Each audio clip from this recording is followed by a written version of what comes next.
Ah, yes. I've heard that you've already made arrangements with the captain of the Crux fleet regarding your passage to Inazuma. Is that correct? Now that I think about it, it's been quite some time since I last visited those lands. Unfortunately, I don't have any current intel that would be worth sharing with you. There you are. You're the traveler that Beidou will be taking to Inazuma, right? The fleet is nearly completed reprovisioning. Once the crews have taken a head count, we can get underway. Captain Beidou sent me to come get you. We'll weigh anchor as soon as you're aboard. Seems Beidou is the captain of her word. Of course! There are many things that the captain insists upon. I'm sure you'll see for yourself once you're on board. So you'll be heading off then?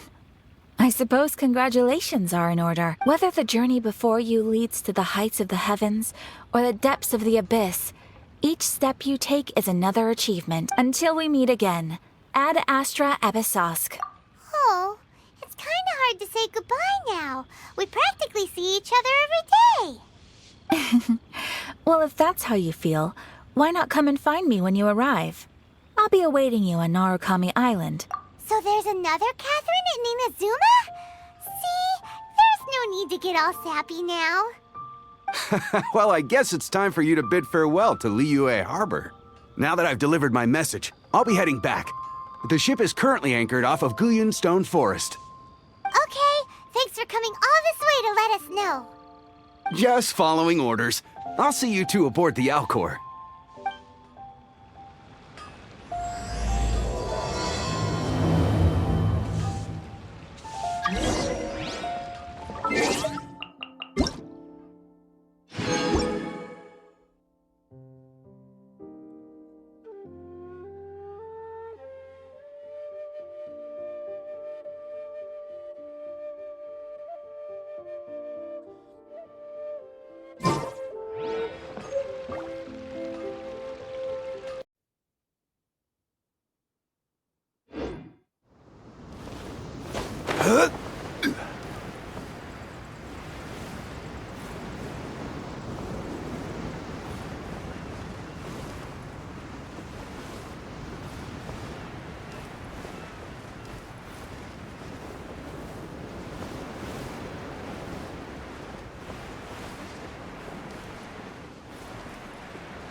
Ah, you finally made it.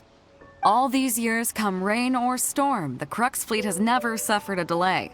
If it were anyone else, I might have set sail already.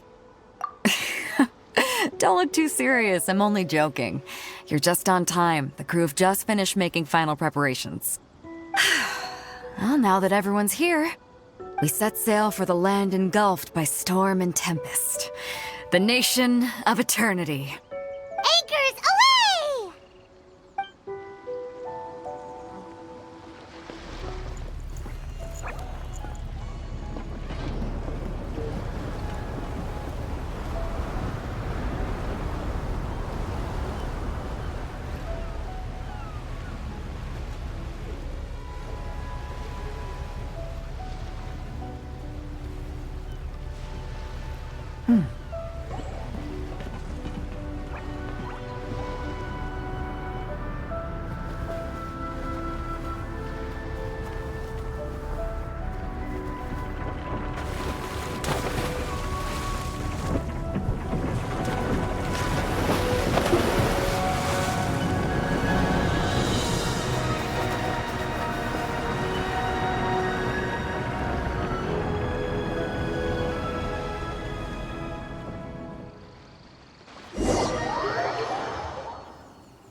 Ahoy there.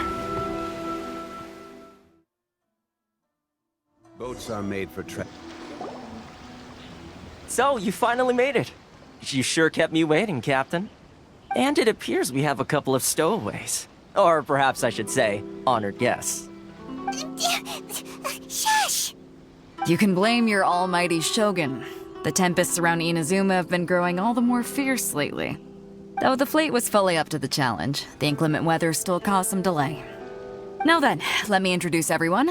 This is Toma, a trade partner that I've gotten to know recently. You don't know how long I've been waiting to see you. Toma, these two are... Oh, no need for introductions. Their reputation precedes them. It seems even the stormy seas can't keep rumors of these Outlanders' sterling deeds at bay. Oh, it's sure nice to hear you say that. With any luck, it'll give you a head start here. Toma's resided on Rito for quite some time now. It wouldn't be going too far to say he's the fixer around these parts. If you run into any problems here, just talk to Toma. But if he tries to pull any moves on you, I'll be sure to deal with him personally the next time I'm around. No need to worry. I'm sure we'll get along just fine. Good. Then if it's all settled, I'll be going. I wouldn't want to be caught with my sails down here. I do have a wanted fugitive on board after all. Oh, right. Kazuha. Until next time, traveler. Remember to give it your all, no matter what perilous storms you may encounter. Fair seas, Captain Beto. Bye-bye!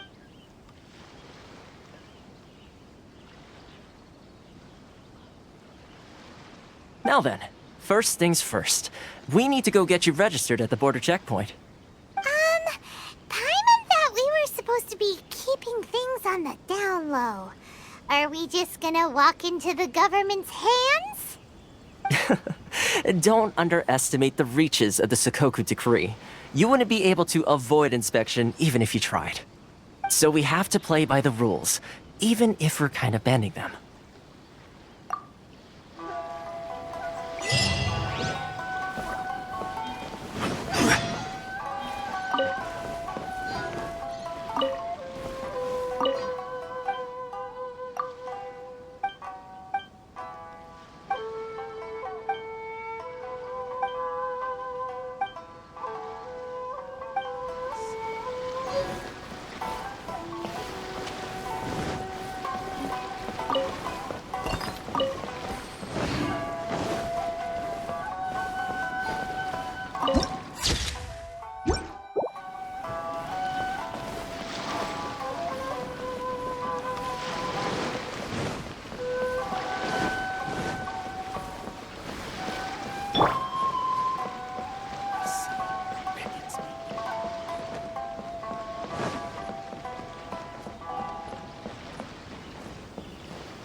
Hello?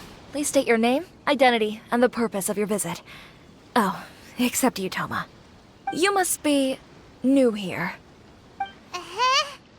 Excuse me? Please provide the information requested and also declare any goods you are carrying with you. Oh, well, I'm sorry. We cannot approve entry for purely personal reasons. So, unless you have a valid reason for visiting in accordance with the rules...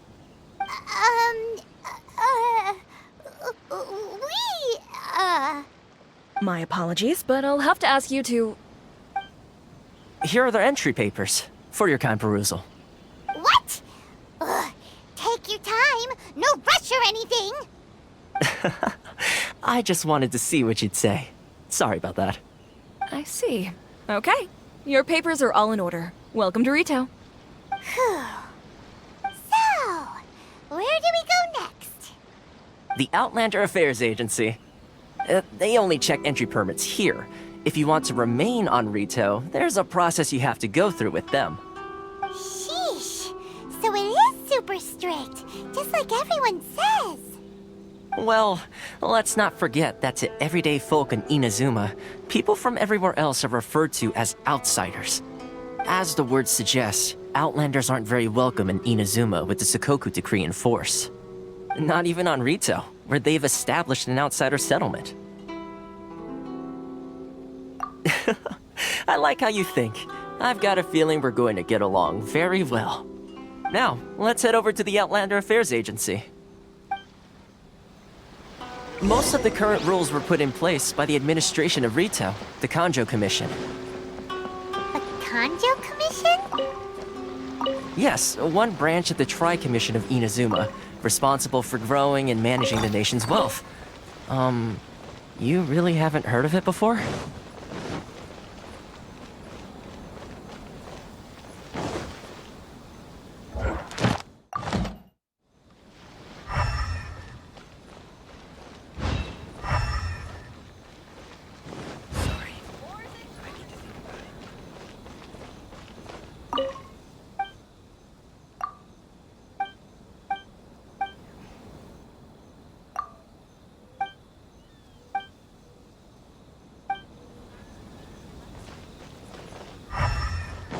If you want to taste Mondstadt's great one.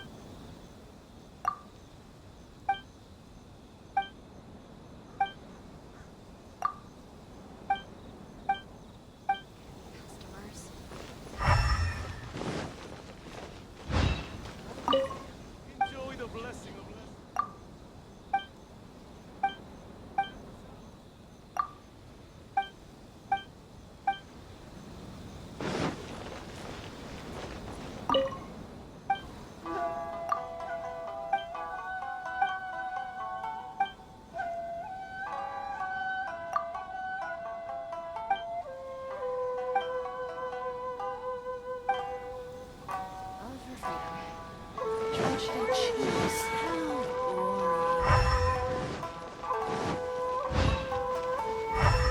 This is the Outlander Affairs Agency.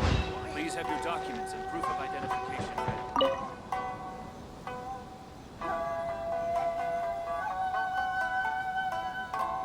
ready. You've completed the entry procedures, yes?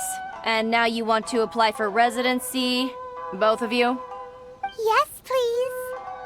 Okay, the processing fee will be 2 million mora. 2 million?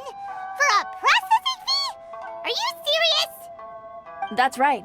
1 million per applicant, which makes 2 million total. Don't worry, you can trust my math. Paimon wasn't so much questioning your math as... Ma'am, these two here are good friends of mine.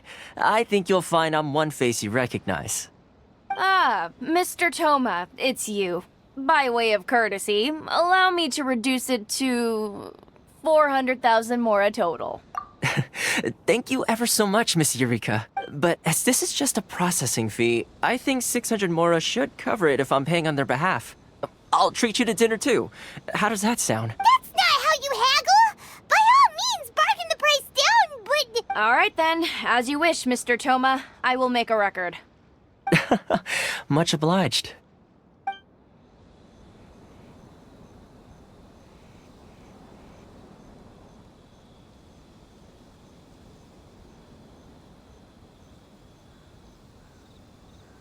What? She went from 2 million down to 600? There's something seriously wrong with people's sense of finance around here!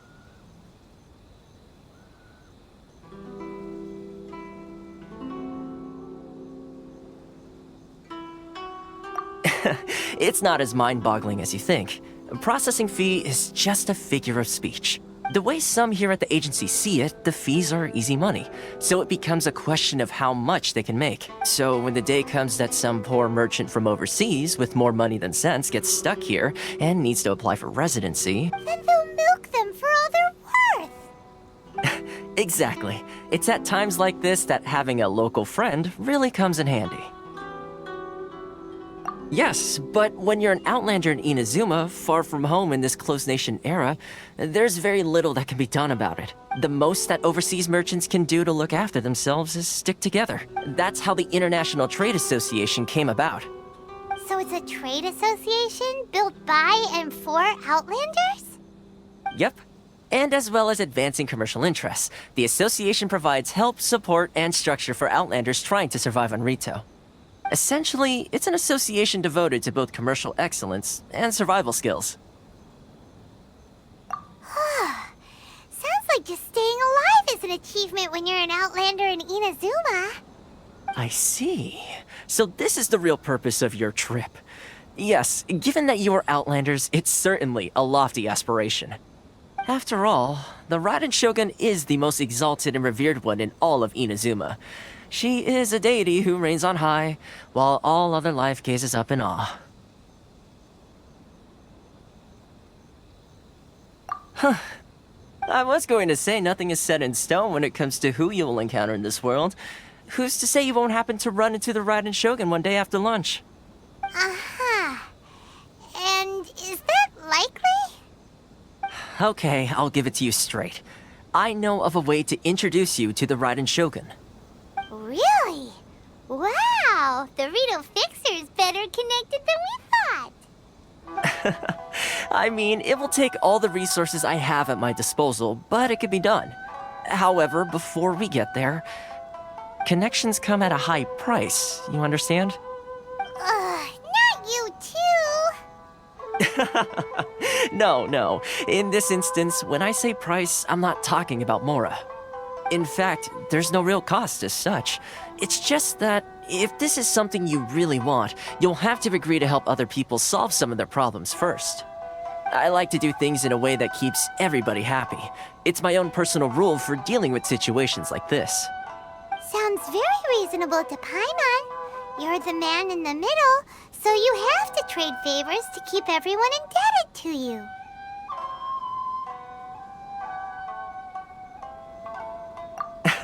Why do I get the feeling you're making me out to be some sort of crook? Never mind. Here's the situation. As I touched upon earlier, the members of the International Trade Association are constantly struggling to survive. Recently, things seem to have gotten more difficult than ever for them, so just go and check things out. See if there's any way you can help. The head of the association is called Caricio, and he's a good friend of mine. Go talk to him. I'll wait for you here.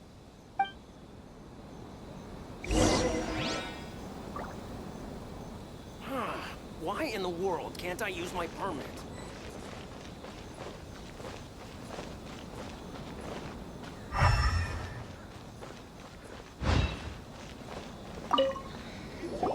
Huh? Hello there. You must be seeking refuge with the International Trade Association. The Outlander Affairs Agency took you for all you're worth, I suppose. Good. That's a relief. You need to be careful, or you'll find yourself losing your savings all at once. We heard the association has been having some difficulties lately. Is that true? Yes. Left, right, and center. Obstacles at every turn. But that's nothing new for us. The Sakoku decree certainly makes things difficult for anyone who wants to come here from overseas. But it's not the root cause of our woes. The Sakoku decree might restrict our scope of activity, but in and of itself, it doesn't stop us from being able to enjoy a comfortable existence. No. What's really squeezing us Outlander merchants dry is those Mora grubbers from the Kanjo Commission. Oh, of the 3 commissions, that's the one that oversees everything on retail, isn't it? That's right. They impose astronomical tax rate, unbelievable regulations, and that's not the worst of it. They just issued a new tax decree recently that, for some reason, completely changes the way we pay our taxes. It used to be Mora, but now it's something called Crystal Marrow. Crystal Marrow? What's that? Something that most of us in the association had never heard of before either, until the new decree came along. Eventually, one of the older Liyue merchants recalled that he once shipped a batch of it to Snezhnaya in his youth. So, in order to pay our taxes, we began an arduous search for this Crystal Marrow. But then we found we'd only managed to create a bigger problem for ourselves. The rising demand for Crystal Marrow drove the price higher and higher. Now there's only one vendor who even has it in stock. We can't get a hold of it anywhere else. Isn't that what they call a monopoly? Exactly. So this vendor keeps pushing the price up, and we have no choice but to buy from them because the tax decree forces us to. It's a vicious cycle. The consequence of which is that our taxes will soon exceed our profits. And once that happens,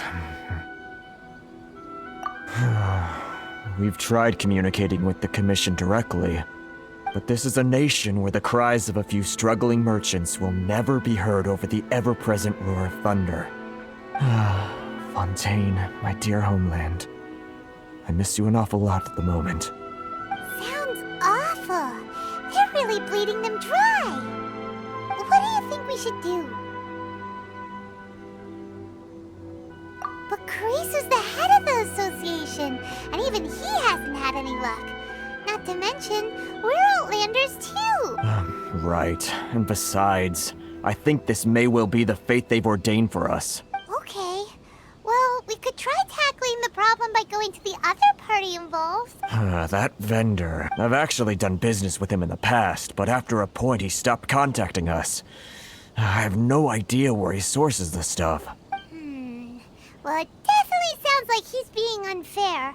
How do we find him? We could go talk to him and see if he lets anything slip. Hey, that's a pretty good idea. Since you're not affiliated with the association and you're new to Rito, he may just let his guard down. If I remember correctly, our usual meeting point with him is under a tree by the coast in the residential district. See if you can find him there. Got it! We're on the case!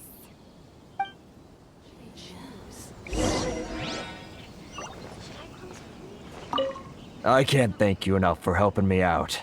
If you've got no place to go, you're always welcome at the International Trade Association.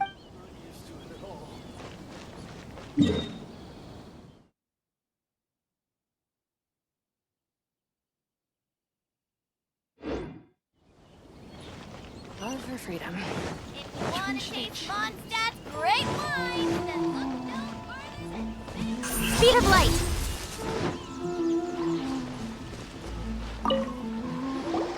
Huh? I don't think I recognize you. Are you new arrivals?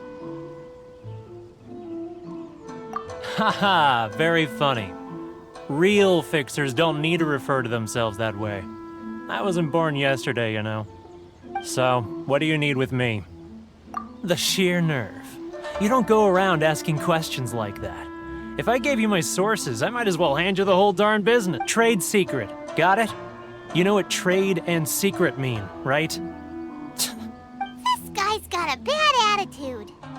Ha! Are you even buying? Oh, I see what's going on here. Carisu and his associates sent you here to try and plead their case, didn't they? They're wasting their time. The price is non-negotiable, not by a single Mora. Hey, what's your problem? Get out of here, go on. Tell them they're lucky to be buying from me in the first place, and they ought to be more grateful. If it weren't for me, they'd be in seriously hot water. What are we gonna do? There's no talking to this guy. Good idea. Let's check back in with him.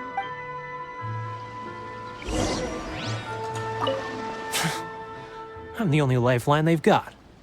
How dare they try and bargain with me?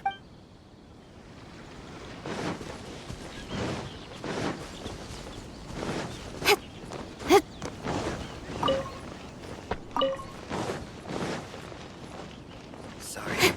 I need to think about Don't blink!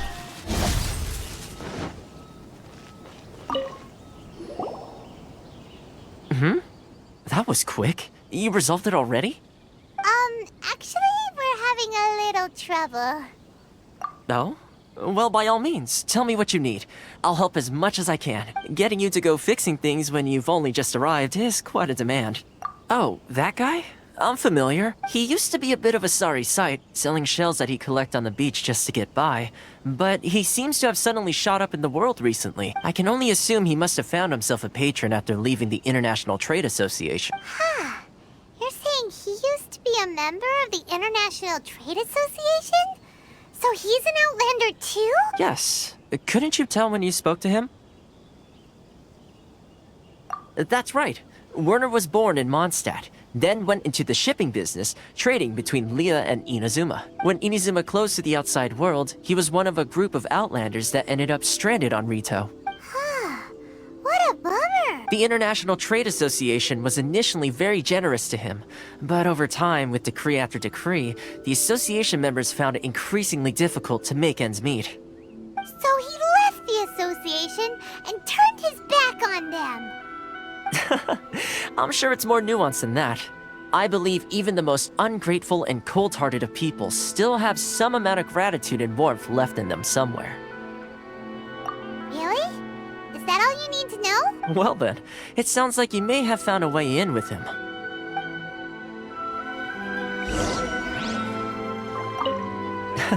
Something tells me you've come up with a smart way to solve this. Can't I use my permit?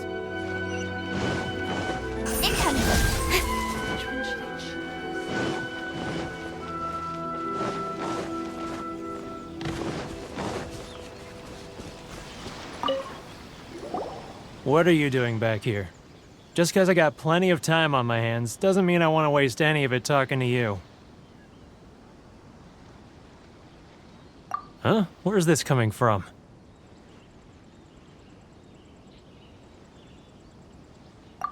Mondstadt?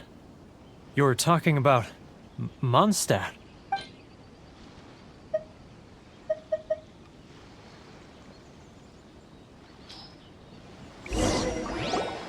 Goodness, I can sense it now. So familiar, but I can't remember the last time I was there. The scent of Mondstadt. Oh, how it takes me back.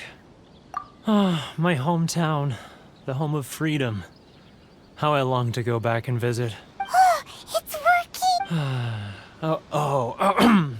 So, trying to play my heartstrings like a liar, are you? I know what you're up to. Huh? What is this? What are you up to now? Just close your eyes already! You mean the sound of the ocean? Leah Harbor. I can see it so clearly. Oh, and the sound of the waves. The calls of the merchants. Xiao lanterns. I'm right there at the lantern right. Oh, look at them floating up into the sky. This guy has a really active imagination. Either that or he really does miss Liyue Harbor. Liyue.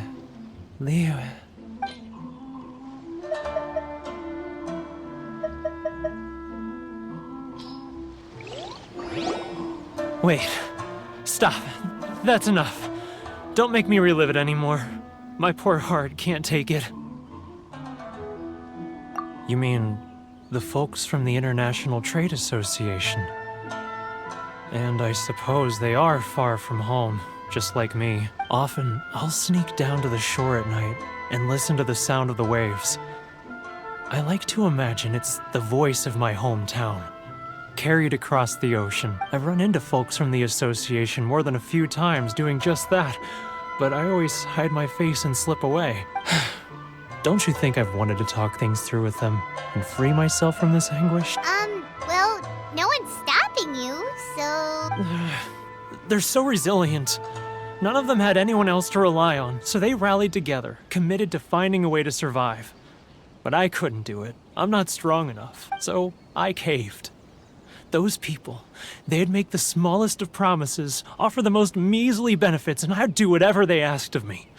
And make Mondstadters look like the worst people in the world. All right, I'll tell you the whole story.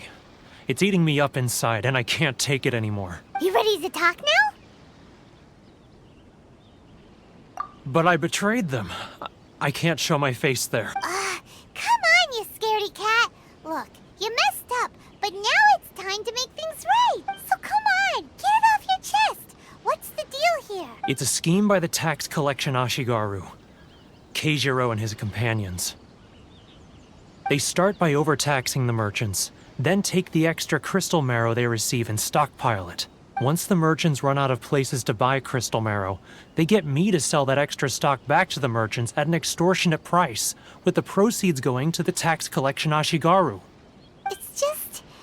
It's plain evil gouging them like this. I'm their puppet, yes. But my cut is a tiny fraction of what we take in total. It's barely enough for me to live on. Evidence? You're right. Without conclusive evidence, he will never admit it. Now that I think about it, whenever I report back to him after a sale, he always heads to the same place. It's always made me suspicious. As it happens, I handed some Mora over to him not long ago. I can show you where he went if you want. Really? There's no time to lose! Let's go!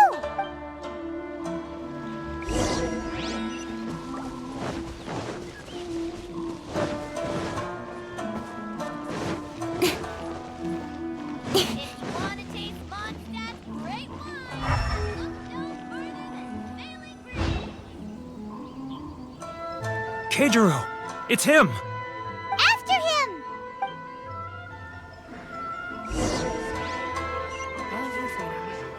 Which one should I choose?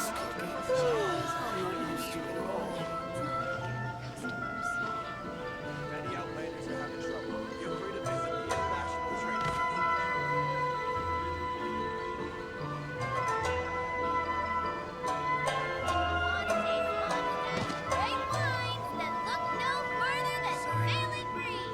Ah, Ryoko, how's business?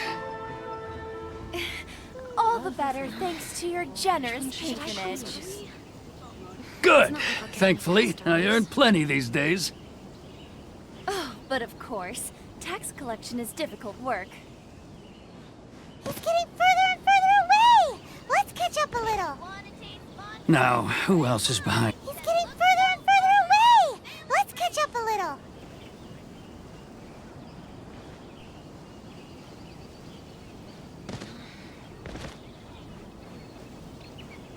He's getting... What was that sound? Shh! Quiet! Don't let him find us! Must be hearing things. Ah, drat, I'm behind schedule. I need to hurry. He's getting further and further away! Let's catch up a little. Huh? Where'd he go? He was right there a moment ago. Seems he disappeared in a blink of an eye. If only we made less noise.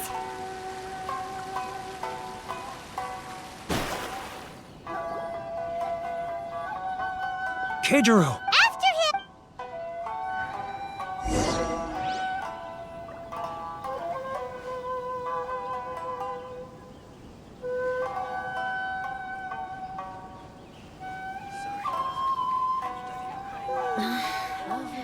Should I close early? Which one should I choose? It's not like I'll get any customers. If you want to taste Mondstadt's great wines, then look no further than Sailing Green. Ah, Ryoko, how's business? All the better thanks to your generous patronage. Good! Thankfully, I earn plenty these days. Oh, but of course, tax collection is difficult work. Should I close early? It's not like I'll get any customers. Now, who else is behind on payments? Let me think. Yes, the Trade Association clique still needs to be brought into line. He's getting further and further away! What was that sound? Shh! Quiet! Don't let him find us! Must be hearing things. Ah, drat, I'm behind schedule. I need to hurry. He's getting further and further away! Let's catch up a little.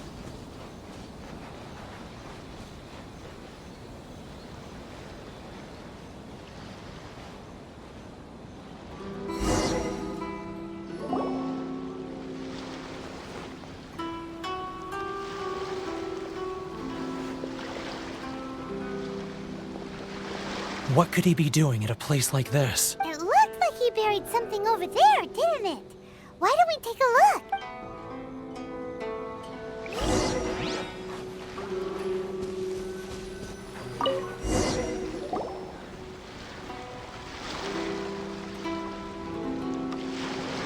Whoa, it's a ledger. Boring! Paimon thought he'd hidden a big pile of Mora here.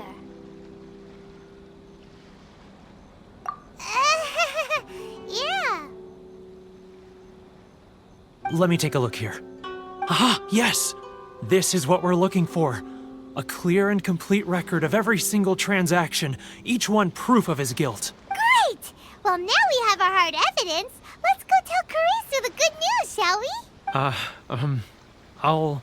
I'll say goodbye to you here then. Huh? You aren't gonna come with us? I need a little more time before I'm ready to face the head of the association. I'm sorry. Huh. Poor Werner's a pretty awkward guy, huh?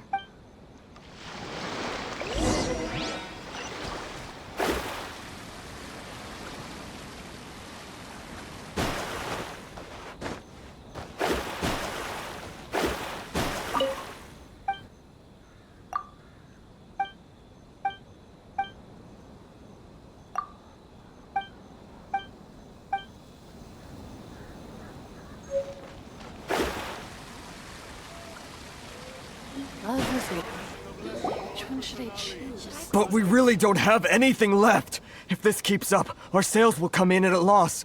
There'll be nothing left for us to do but starve. You know the decree. The rules are the rules. No discounts, no exceptions, and no excuses. And who are you? Another new member of the association? It just so happens that we found your little ledger, so now we're here to tell everyone all about how you embezzled crystal marrow to sell it right back to the taxpayers. Huh?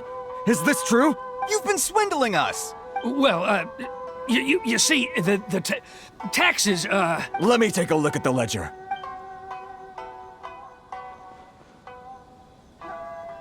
Well, would you look at that? Every payment the association has made is right here in your personal ledger. So, Mr. Keijiro, it seems you have some explaining to do. How shall we settle this, So you think you can use this against me, do you? It's quite obvious that I'm merely trying to earn a modest living for myself, like anyone else. Word has it that Samurai and the Commission place great importance on reputation and prestige. Though I'm sure Commission members won't blame you once word gets out. Huh? Is that a threat? Are you threatening me? No, not at all. I'm simply stating that it would be quite a pity if an illustrious gentleman such as yourself were to have their reputation tarnished. Well, even if what you say is true, what do you suggest we do about it? I believe you still have a quantity of crystal marrow in your possession. Correct, perhaps that crystal marrow could be used as compensation for the recent tax hike, and us merchants could finally have some more breathing room. Is that it? Do you have any idea the hoops I had to jump through to get the crystal marrow and keep it hidden? Fine. In that case, I'll send it over to you today. And not even an ounce of shame for his actions. So that's it? My shop's been closed for weeks now. I've even had to ask my friends to help bail me out. What about my losses? Come on, Harrison. We've already struck a good deal here. I'm sick of being pushed around like this. I won't let him off so easily. Harrison! Hey, what's all this racket? Does someone dare question the decree? Chief, you've arrived. What was all the commotion I heard just now? Oh, we were just discussing a minor tax issue. I do my utmost to lend them a helping hand, but they're never grateful. A helping hand? The only thing you're doing is stuffing your greedy pockets with our hard-earned wealth. I assure you that Hirage Shinsuke will hear of this. Oh, and you dare to utter the Commissioner's name. You Outlanders have no respect for the rules. Seize the merchants. We will resolve this dispute back at headquarters. Uh-oh. This is going in a bad direction. Gentlemen, come now. Is there any need for this? If there's a dispute to resolve, let's get a drink and talk it over. Who are you supposed to be? And why in my right mind would I join you for a drink? You never heard of the Fixer? Here's my card. Huh. You're from the Yashiro Commission. Shh. Huh. Well, this is Kanjo Commission territory. However powerful the Yashiro Commission may be, you have no business meddling in Rito's affairs. Of course not, of course not. Still, perhaps you could show the young lady of our clan some courtesy. You wouldn't want your name showing up in a petition to the Shogun, would you? That fan, the Shirasagi Himegimi, I don't need any trouble with her. Okay, let's forget all this. It'll give us one less thing to worry about. But, Chief! Enough! We're leaving. Let's get dinner one day soon, gentlemen. My treat, I insist. No response, huh? I suppose that bridge is well and truly burned then. Thank you so much, Toma. But I'm sorry your relationship with the Kanjo Commission had to suffer for our sake. Hey, I was joking. It's a small price to pay, and you're more than welcome. If there's anyone you should be thanking, it's the Traveler. She's the one who found a way to turn things around. If nothing else, I'm sure the tax collection Ashigaru will tread a little more carefully in the future. Toma, what was all that? Shh, not here. Too many people listening. Let's move somewhere else.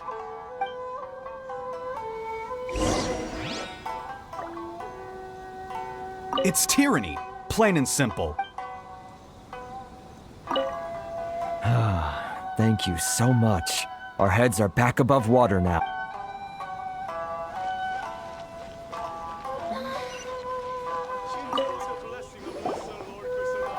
Corruption seems rife in the Kanjo Commission. They truly are rotten to the core. All right, time for me to answer your questions. What would you like to know? Straight to the point. Let me reintroduce myself. I belong to the Kamisato clan of the Yashiro Commission on Narukami Island. I'm an attendant of the Shirasagi Himegimi. You've been keeping your true identity a secret from us this whole time? So, the Yashiro Commission. Guessing that's another branch of the Tri-Commission? Correct. The Kamisato clan is the head of the Yashiro Commission, who manage ceremonial and cultural affairs.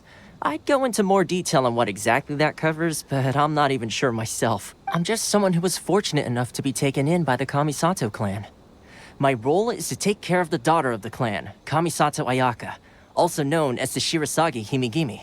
Seems like she must be super famous in Inazuma, given the reaction of those guys just now.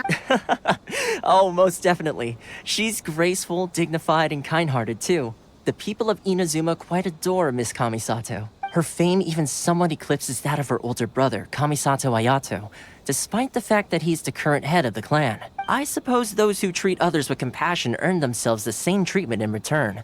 Miss Kamisato's situation certainly seems to attest to that. Take me, for example. I'm just an attendant, and yet she treats me as an equal, as she would a friend. You're asking the right questions, and to be honest, I don't want to keep you in the dark any more than is necessary. Firstly, you should know that being a fixer is not something you can fake. I spent the better part of a month tirelessly building up a network of relationships on the island, and I got to know Captain Beto during that time too. Still pretty good going for just a month's work. Well, maybe I have a slight knack for schmoozery, but the main thing was I had to make sure I'd be in time to receive you when you arrived.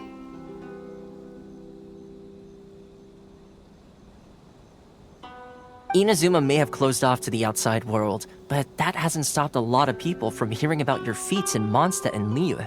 So, when Miss Kamisato heard of your intention to come to Inazuma, she began looking forward to your arrival with great anticipation. She's excited to find out whether the rumors are true. That is, that you have what it takes to change the tide of the times. Change the tide of the times? In the test I gave you earlier, although there were a few hiccups at the end, it was you who found the way to turn the situation around. Navigating powerful people, using their character flaws to your advantage. It's just what Miss Kamisato had hoped to see. With your help, even the Vision Hunt decree... That's an unexpected development. Perhaps our sources were misleading. Yes, of course. I completely understand, and as agreed, I shall help set that up for you. Toma sure didn't put up much of a fight. Well, my work on Rito is done. So I suppose this is goodbye for now. Oh, one more thing. This invitation letter is for you. When you get to Narukami Island, you can find me at the Komori Tea House, as per the letter. Good luck with everything. See you soon.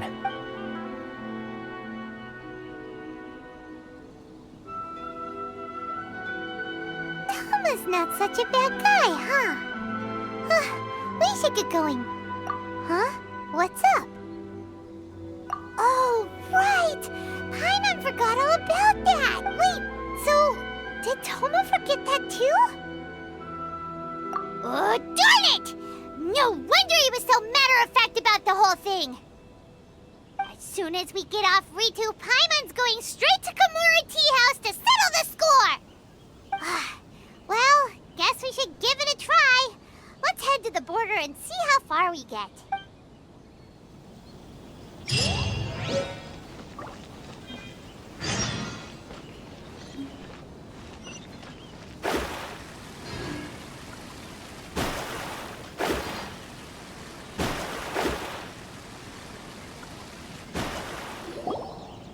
Stop there! Present your travel permits. Sorry, but we really gotta get to Narukami Island. It's kinda urgent. If you don't have a travel permit, this is as far as you'll get. Those are the rules. As expected. Traveler, you gotta think of something. How do we get out of Rito? Are you saying we should go and meet with the Kanjo Commissioner? Guess it can't hurt to try. Even if Paimon has a few choice words to say about his subordinate, who knows?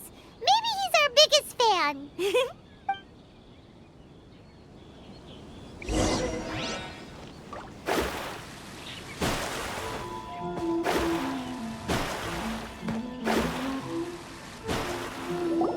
Halt! This is the Kanjo Commissioner's office. No trespassers. We're here to see, the Kanjo Commissioner?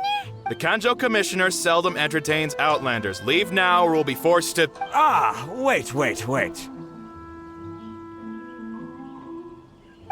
Oh, Commissioner! These two are honored guests from afar. No need to give them the usual spiel. Come on in. Let's see what we can do for you. Did you get all that, mister? My sincere apologies.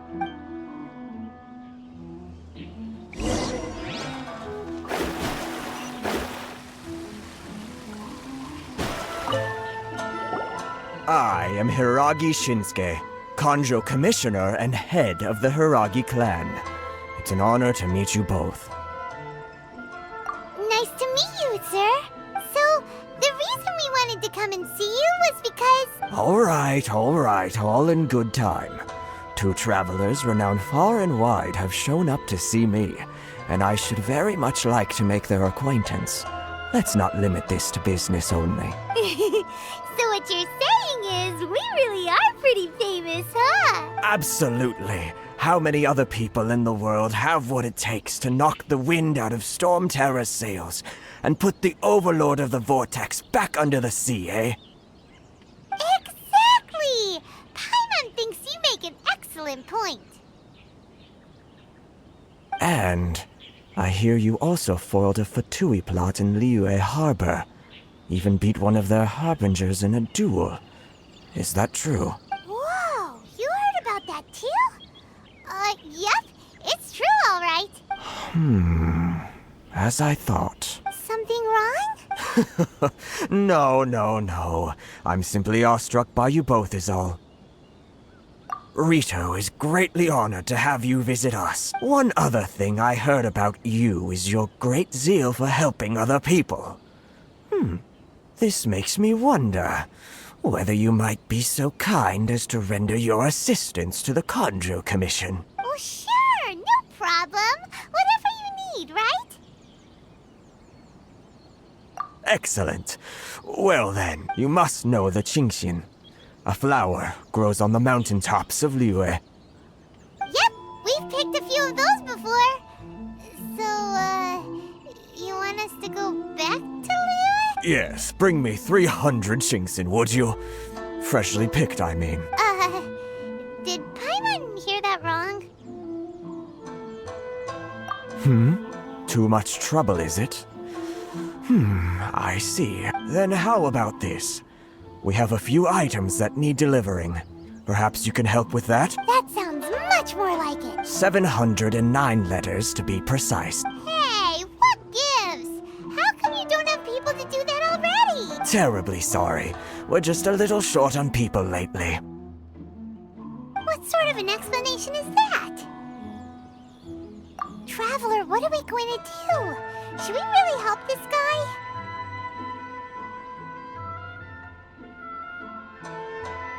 That's the spirit. Don't keep me waiting too long now.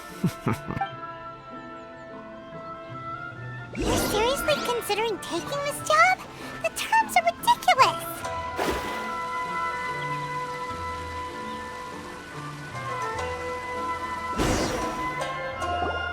halt, you two!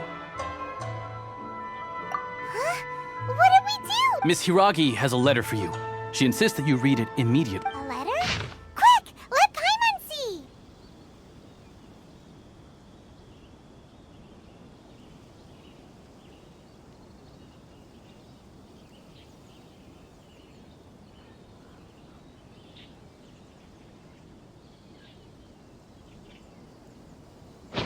So this means she wants you to secretly meet her at night? But you didn't seem surprised at all by this. What's going on? Huh? Have you been up to something behind Paimon's back?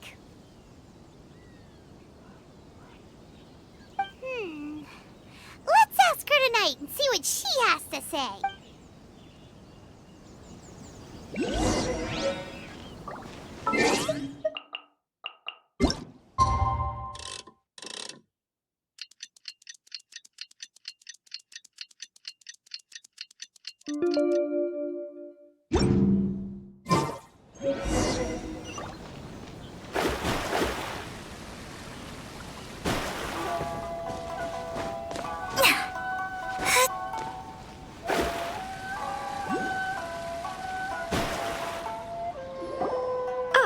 You finally arrived. Allow me to introduce myself. I am Hiragi Chisato. This is technically the second time we have met. It's a pleasure to see you again. Wow. She's the daughter of the Hiragi clan, all right.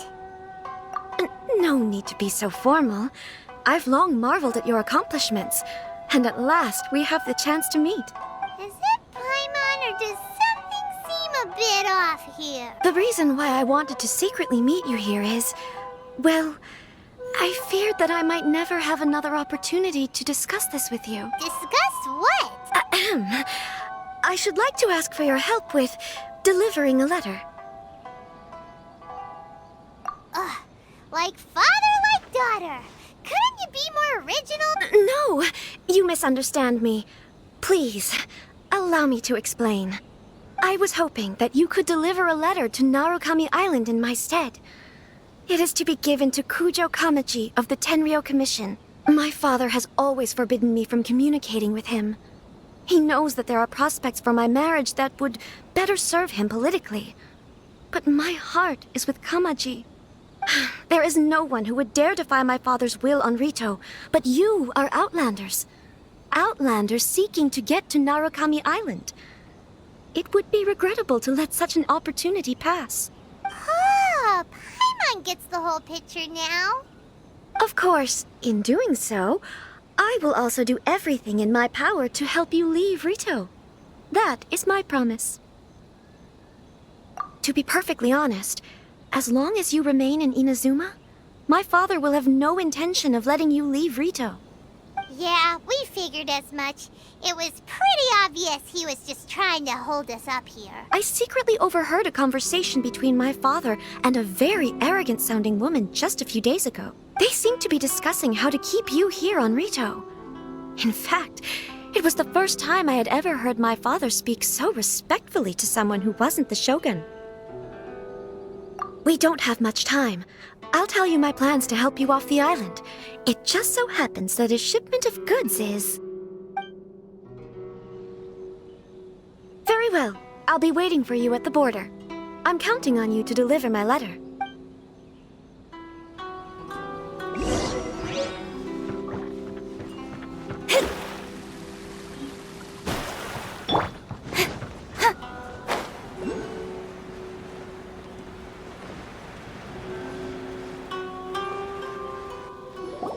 Hold on, please. These goods are being sent to Watatsumi Island?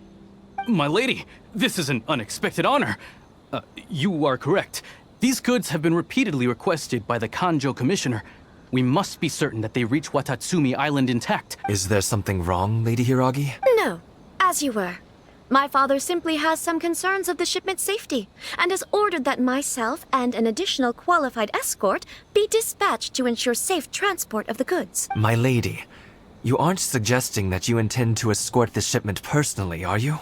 There's certainly no need for you to trouble yourself with such a matter. And as for this qualified escort... please, do not cause us any further delay. If memory serves me right, my father has already asserted that this shipment must arrive on time. I'm certain punishment will be duly dispensed if it fails to do so. Yes, of course, my lady. It's just that, well, we don't know who this... Now, need I remind you of the penalty if anything were to happen to me en route? I'm sure you are all quite familiar with my father's temperament. Do you really presume that you can fully guarantee my safety on your own? Boy, Chisato can talk the talk. They don't stand a chance. Yes, my lady. Very well then. It's an honor to have you accompanying us. Your safety is our highest priority. Shinojo, you can't really be agreeing to this. Well, the request is from Lady Hiragi herself. It is our duty to serve her in the utmost capacity. Yes, but that's not the problem here. Well then, if we're through here, I suggest we set off at once. Dawdling will only allow potential thieves more time to prepare, no? Yes, my lady. You heard her. There's no time to lose.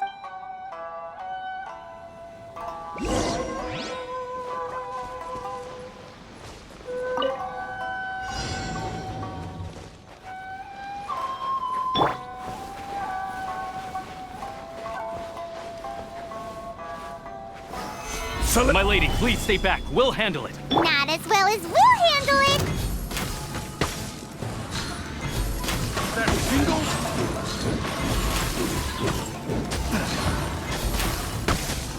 Let me scry.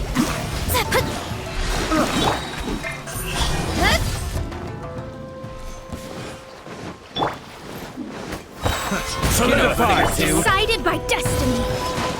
Nowhere to hide. Monsters sighted!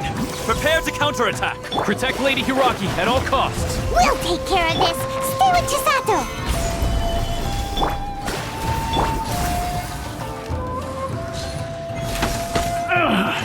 Finally. Done.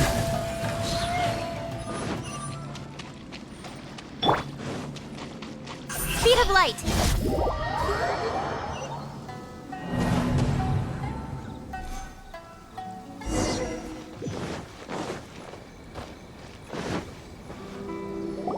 Hold on, please. These goods are being sent to... My lady! Is there something... No. My lady, you aren't... Please, do not... Yes, of course. Now, do you really presume... Boy. Yes. Shinojo. Well, Yes, but... Well then, it... Yes, my...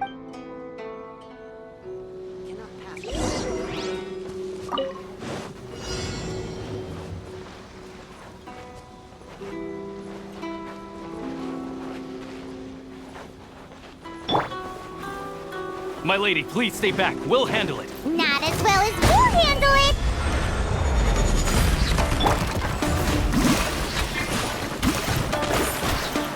That has a little taste. Access denied. Such a...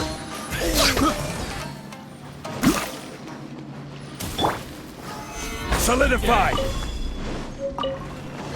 This is order. Delve into destiny. Monsters sighted! Prepare to counterattack! Protect Lady Hiragi at all costs! We'll take care of this. Stay with Chisato.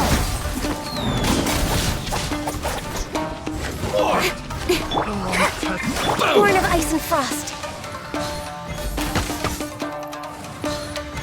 To the ferry.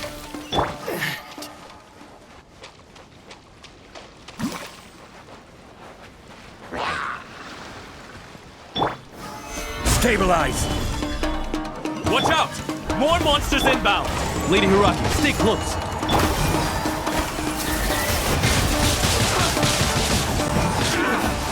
Speed of light. I will have order. Shadows of fate. Don't blink. Fall before me. Good. Like this. We can take refuge in the village up ahead. How are you faring, my lady? I'm perfectly all right. You may stop here. The road to Narukami Island is just over there. In my letter, I've requested Kamaji to grant you a special travel permit from the Tenryou Commission. Consider it a token of my appreciation. My lady. So that's how it is. I had a feeling something was amiss, but Shinojo, you... No, Lady Hiragi would never hide anything from us, I'm sure of it. But who is this Kamaji you speak of, my lady? I'm not afraid to say that he's the one I love. The one you love? Shinojo, did you honestly think that... What? No, I was just clarifying, that's all. I would never in my wildest dreams, You two needn't worry. Please, forget that this ever happened. If my father catches word of it, I alone will be held accountable. Yes, of course. As you wish, my lady. But what will happen if your actions here are discovered, Chisato? Don't fret. My father has always been one to spoil me. The worst he'd do is sentence me to half a day without food, or something to that effect. Huh. Paimon never suspected a guy like him could have a soft side. I wish you a safe journey. I'm sure we will meet again. Bye, Chisato! Come now. Quit your staring and let's get moving. We've got goods to shift. All right.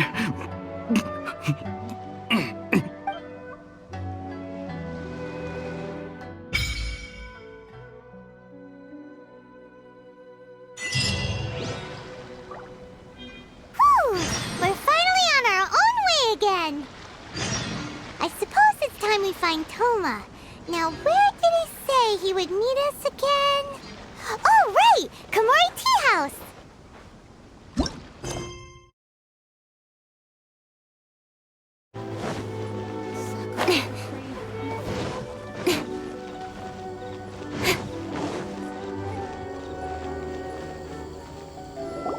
According to the letter, this should be the place. Sorry, we don't serve the general public. I'm afraid you'll have to leave. Wait! We're not the general public. Well then, you must be a couple of wandering outlanders that snuck into the nation, judging by your attire. Are our clothes really so... what Paimon means to say is... The Yashiro Commission's seal. This must be from Mr. Toma. It seems there's more to you than meets the eye, in which case, welcome to the Komore Tea House, a safe haven for the Yashiro Commission. Well, that sounds more like it.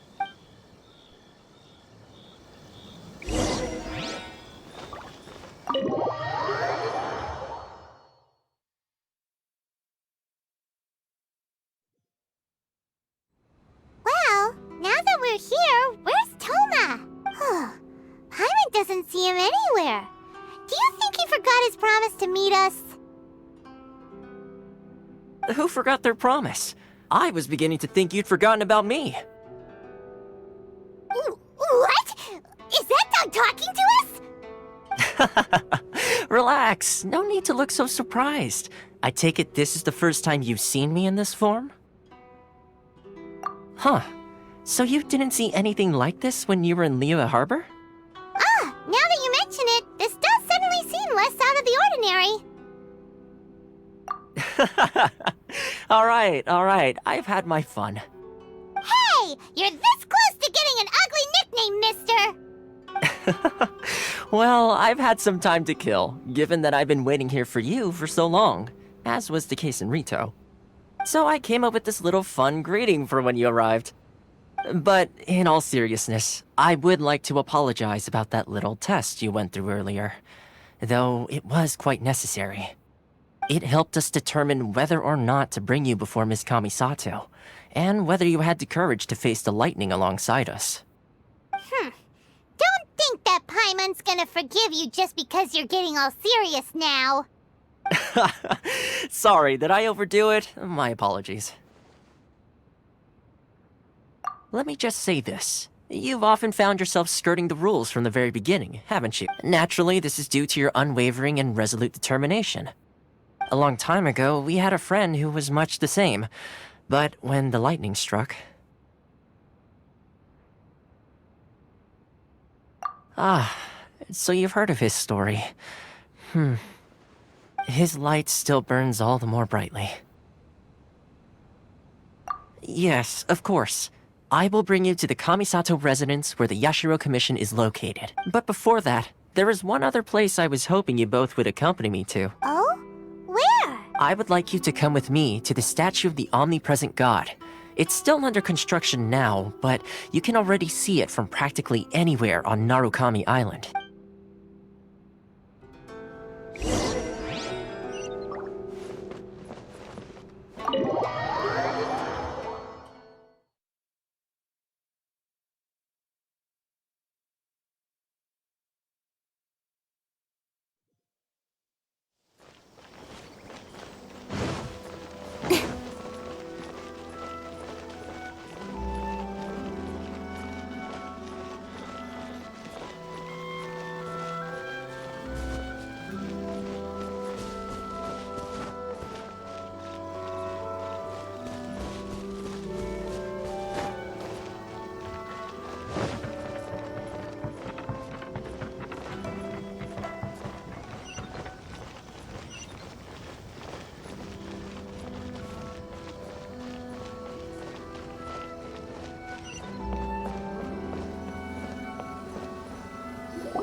Sure feels gloomy. People probably don't come here often, do they? Huh? Are Paimon's eyes playing tricks? Or are there things embedded in the statue? Visions. Visions? You mean all the visions that are collected from the Vision Hunt decree are put into this statue? So you've already heard of the Vision Hunt decree. Before I try to explain, I should perhaps remind you first that Mondstadt is the city of freedom, and Liyue is the city of contracts. As for Inazuma, it's known as the Nation of Eternity. The Raiden Shogun is both the nation's most powerful ruler and its deity. The Eternity in question is her endless and unchanging will to rule over Inazuma. As such, she relies on the Tri-Commission to regulate the nation's affairs and the Sakoku Decree to limit the people's movement. The Shogun wishes to keep Inazuma in stasis, allowing the stream of time to flow from one end to the other without disturbing it for all time. Seems like every god has their own will. Of course, this is my own limited understanding. As for the reason behind the recent Vision Hunt decree, perhaps the Shogun believes that visions grant people the power to change, and that her eternity doesn't allow for such instability to exist. Whatever the case, the fact is that the Raiden Shogun has dispatched the Tenryou Commission to scour the nation for visions, embedding each one in this statue. And this statue of the omnipresent god can be seen as Inazuma's symbol of eternity. But if that's the case, wouldn't you say that the Raiden Shogun is being, I don't know, selfish? Only outlanders such as yourselves would ever dare speak out so directly against the Raiden Shogun. And yet, I agree. The Vision Hunt decree is something that simply should not exist. And Miss Kamisato has been committed to fighting it since the day it was announced.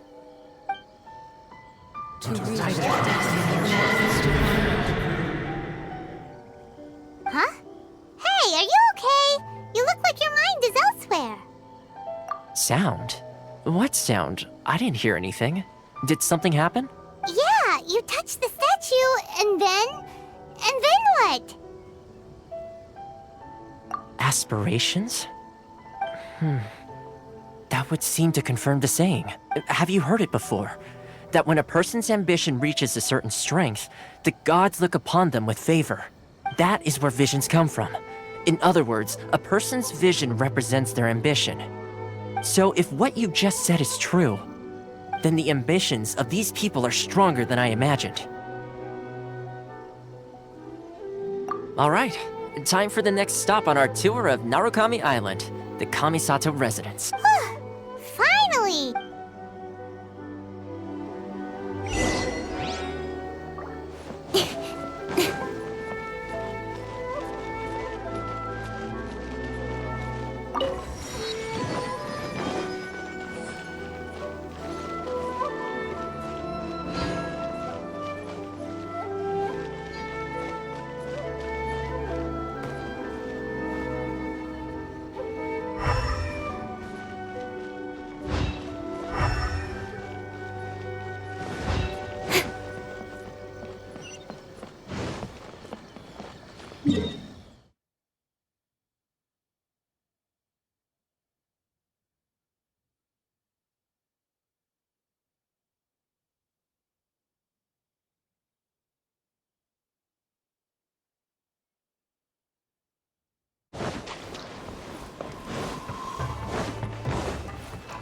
are still documented.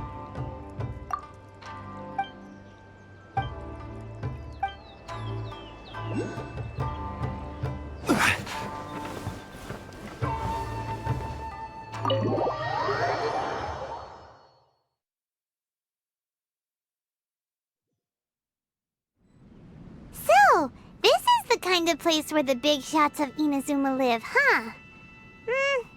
Paimon kinda expected it to be snazzier. Welcome at last to the Kamisato residence, honored guests. Miss Kamisato is delighted to finally meet you. Is this the Shirasage Himegimi you keep going on about? So, where's she at? Oh, behind the screen? Yes. As the daughter of the Yashiro Commission, this is how Miss Kamisato is accustomed to receiving guests. Consider it a time-honored tradition within the Yashiro Commission. Forgive me if this is an unwelcome surprise. Makes sense. She's a super important person after all. Please forgive my lack of courtesy for receiving you in this fashion, especially following such a long and wearisome journey over the sea. I have awaited your arrival with great anticipation, and Toma assures me that you do indeed possess the power to change the tide of the times. At present in Inazuma, in the name of the Vision Hunt Decree, the people's aspirations are being senselessly trampled underfoot. Though the Yashiro Commission serves the Shogun, it is the people with whom we share close bonds, given the contact we are required to have with them in the performance of our duties. A commission's power rises and falls with the trust of their people. Thus, we cannot remain indifferent to this situation without also remaining indifferent to our own fate. Traveler, lend us your power, and we can... Oh. See, milady, it's just like I said. This will take us nowhere. No, please! Wait! Please, don't go! I will introduce you to the Raiden Shogun on one condition. You must fulfill 3 small wishes on my behalf. What are your wishes? They pertain to 3 whose visions were taken from them. Perhaps once you've met them, you will understand.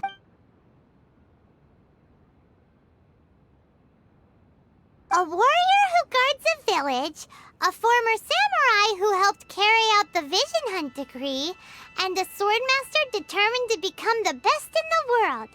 Does Paimon got that right? Correct. Please do all you can to help them. Then you have my gratitude. I'm sure you'll do great.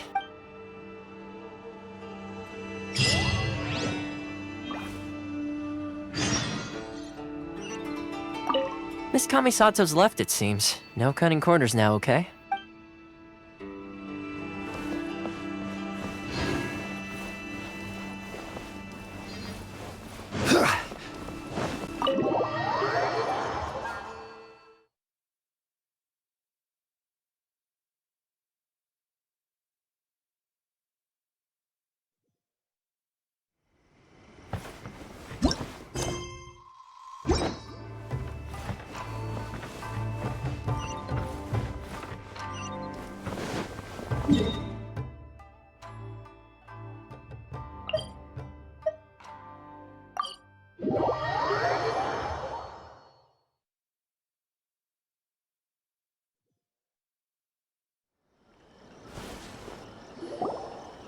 Where's the person Ayaka told us about?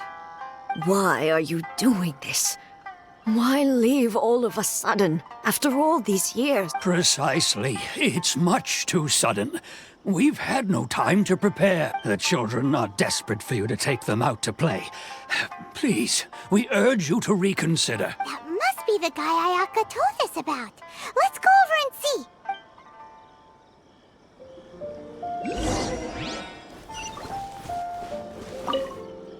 Ah, you must also be here to try and convince Tejima to stay. Tejima has protected this place ever since he arrived here 30 years ago, keeping out the treasure hoarders, fending off any monsters that draw near, resolving quarrels between the villagers.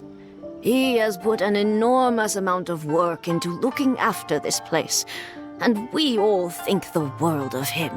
But now, all of a sudden, he says he plans to leave us. We can't help but wonder, was it something we did? We will gladly apologize if that's the case. All we want is for him to stay.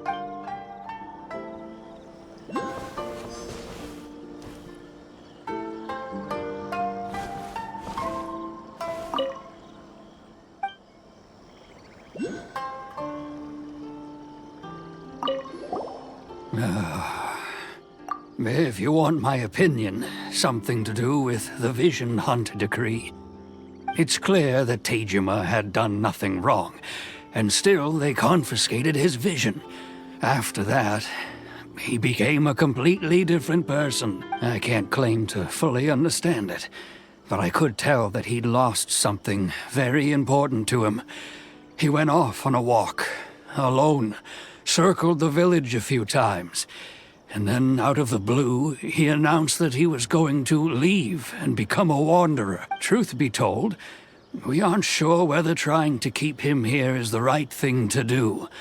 But equally, it doesn't feel right to let him leave when he's in this state. He's a lost soul. Seems like he's a well-respected guy around here.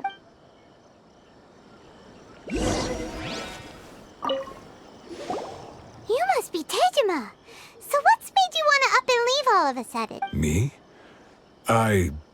It's not a question of why I want to leave, but a question of what reason I would have to stay.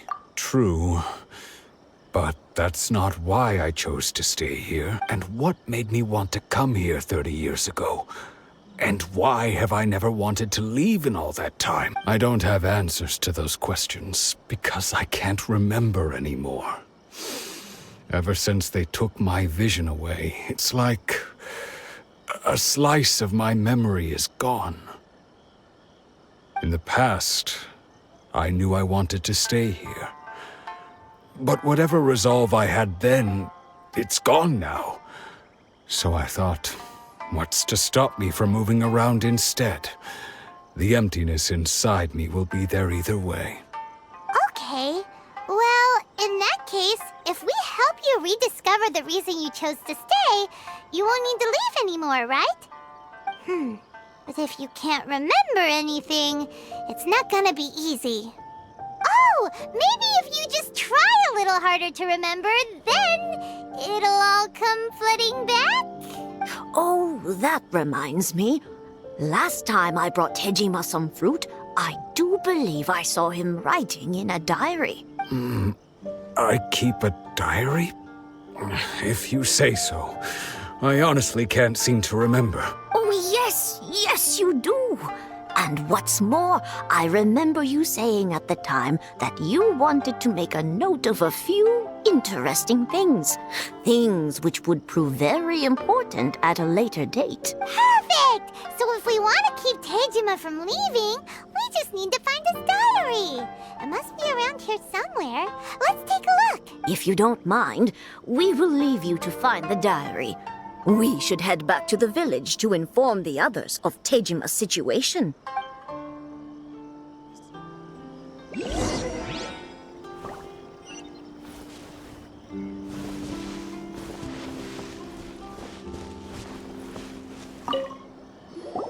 This looks like Tejima's diary, all right.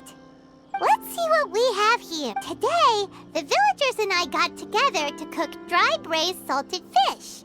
I messed up and burned mine a little, so I had to pretend that it was black snakehead instead. Today, I helped rescue a kid who had fallen in the water. After I pulled him out, he told me that his best friend Bamboo was still in the water. I searched the water the whole afternoon before finding out that Bamboo was the name of his pet crab. I went kite flying today. The string broke, so I chased after it as fast as I could. I soon realized I was never going to get it back, so I just found somewhere to sit and watch as it flew away into the distance.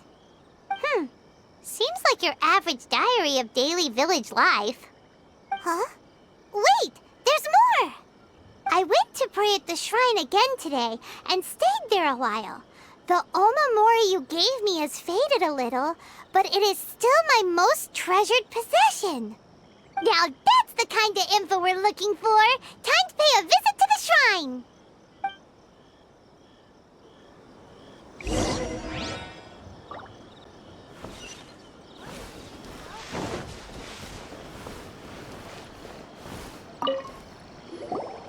So this is the Omamori Tejima wrote about.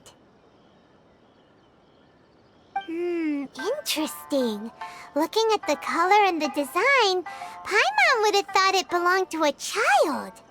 But anyway, if he had this with him all the time, there's a chance some of his elemental energy remained on it. Do you think that it might come in handy?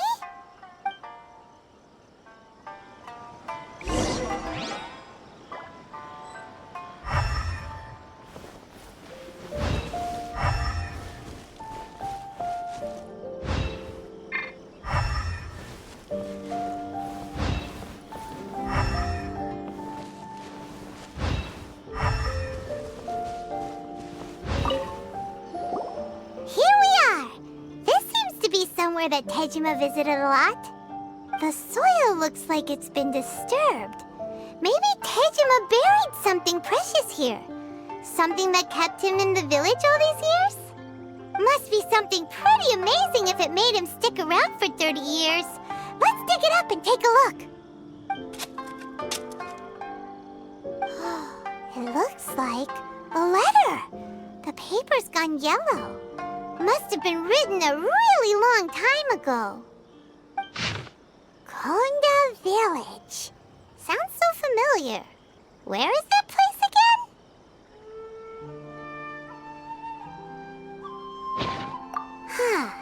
So the reason Tejima came here was to wait for someone. But he's been here for 30 years. Oh, guess they didn't show up in the end, huh? Well, let's go give Tejima his stuff back and take it from there.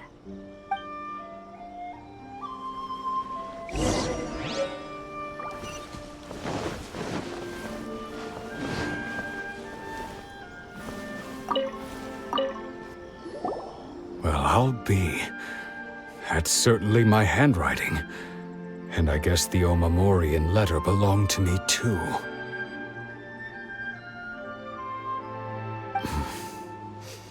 But I have no memory of anything that's written in this diary.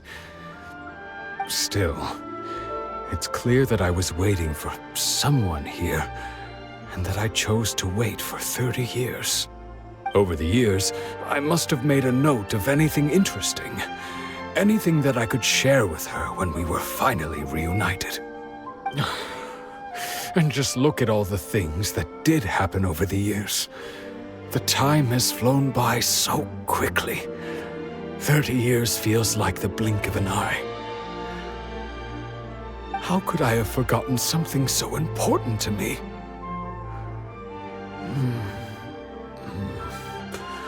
Now that I think about it, when my vision was taken from me, it felt like I'd suddenly been hollowed out. Love, regret, everything I felt for her, it's all disappeared. No, not especially. After all, I've forgotten who she was. Her face, her voice, the things we experienced together. I barely recall any of it. It's as if she'd never been in my life to begin with. As if all these years have been nothing but a hazy dream. I think maybe not. If this is something I waited most of my life for, I suppose I should carry on waiting. Although, what if she were to turn up eventually, only to find I didn't remember so much as her name? Wouldn't that be upsetting for her? When I think about it like that, I do feel a slight tinge of sadness in my heart. How curious. Why am I thinking like this when I don't even remember who she is? It's just like that feeling of emptiness. The feeling that something is missing. Thank you both for helping me reconnect with my reason for staying here. I shall remain here and keep waiting for her. Tejima seems to be dealing okay, but still, it makes Paimon really sad. Seems it's just like Ayaka and Toma were saying. If you lose your vision, you lose all your hopes and dreams too. That certainly explains the state Tejima was in earlier. At least we were able to help him, weren't we? Well, let's go find the next person.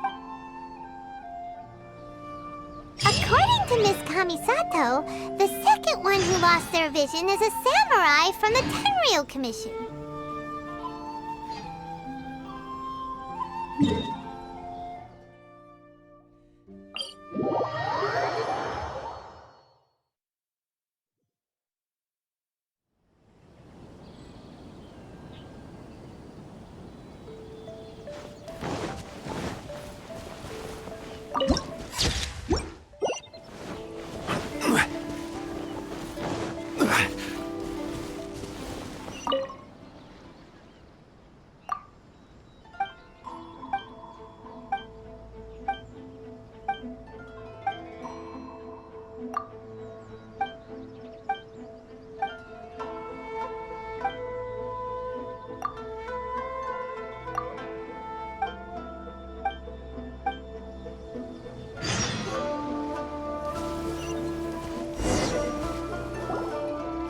They say the Tenryou Commission is directly controlled by the Shogun.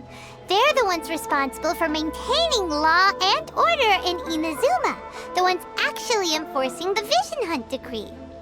But why would they take action against one of their own? Paimon doesn't get it. Huh? There seems to be some commotion over there.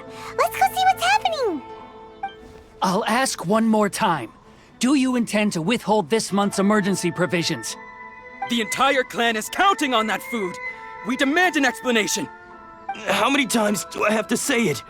I don't know anything about emergency provisions! You dare deceive us? Those provisions are essential! Do you understand? Not some goods to be pocketed by greedy samurai! You samurai think you can just do whatever you please? The Tenryou Commission will hear of this!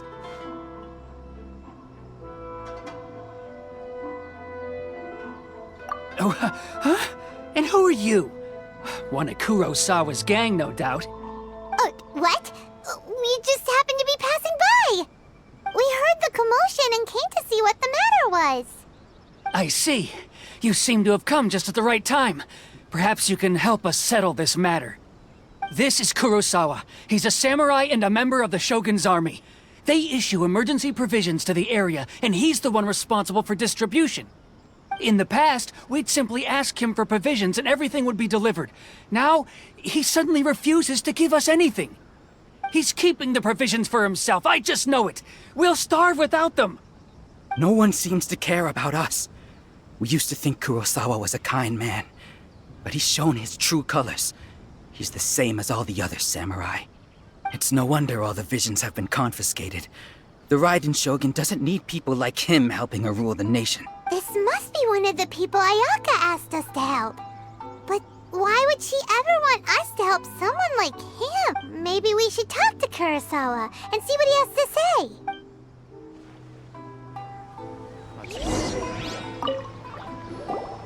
I've never even heard of these emergency provisions. I don't know whether it's rumors or whether they're trying to blackmail me. But either way, it's ridiculous. If I was hoarding supplies, would I still be the poor man I am today? My own family can barely get by as it is. Now, if you'll excuse me, I've got other matters to attend to. And that's the first bit of truth I've heard all day. The Shogun's army told me that I was unworthy of my vision. And they said I was slacking off in my work. Apparently, I'd even disappointed the Raiden Shogun.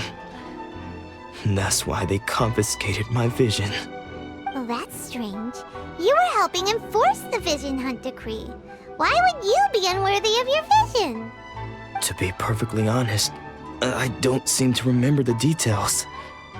All I know is that I would perform certain things every month. But I don't recall what they were. And it's not just that.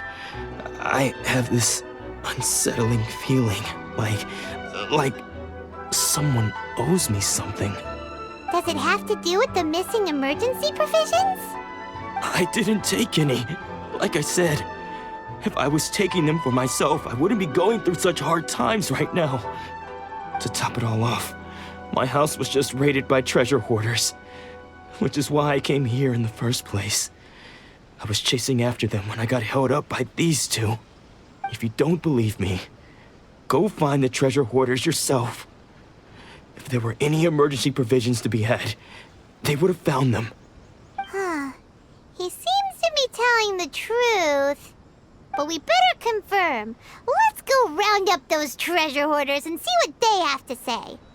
We should be able to follow their tracks. They couldn't have gone too far.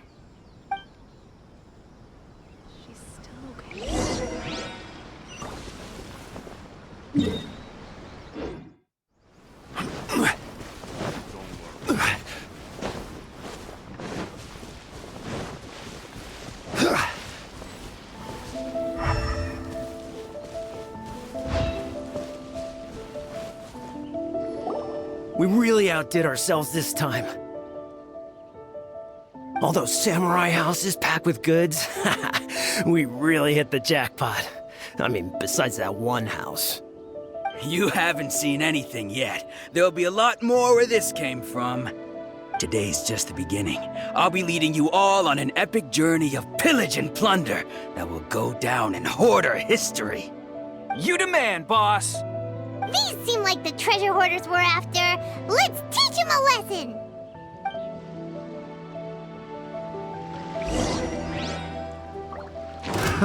Another test subject. Stabilize! Decided by destiny! Try! Aw, there goes all the Mora. We worked hard to steal that, you know?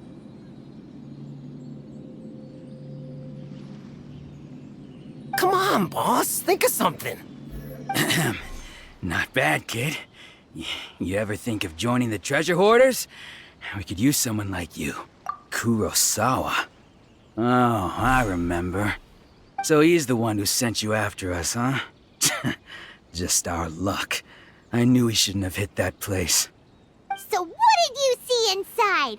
Was it stuffed with food supplies? Food supplies? You kidding? That place was a complete mess. All we found was a strange-looking box, hopefully with valuables inside. I didn't want anyone else to see it, so I was planning on opening it myself once we got back. But now that you've caught us, how about we make a deal? That little box for our freedom. What do you say? You've got a deal! Now show us what's in the box! Huh? What the? There's nothing in here but IOUs! Yeah, a lot of them too! And they all seem to be made out to the owner of a general goods store, a Miss Aoi. We're talking tons of Mora here. We better talk to this Miss Aoi and get to the bottom of this. As for you guys, you're free to go. Just pray that our paths don't cross again. Yes, of course. So, we redeemed ourselves for some IOUs. Does that mean we broke even? Shut it. Let's just get out of here.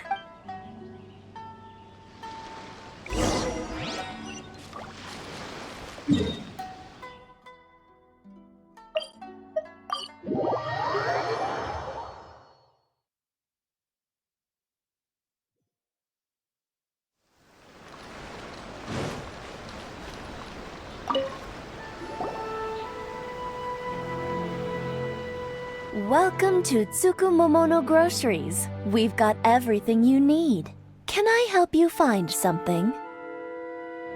Or perhaps there's something you want to inquire about?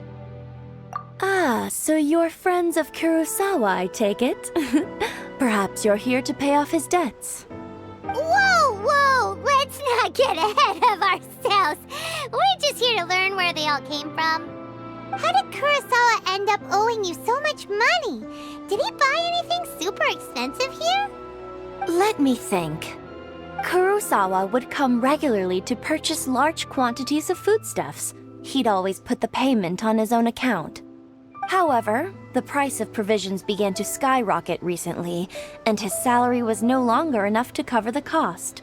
So, he started writing out IOUs to cover whatever he couldn't afford of the usual amount.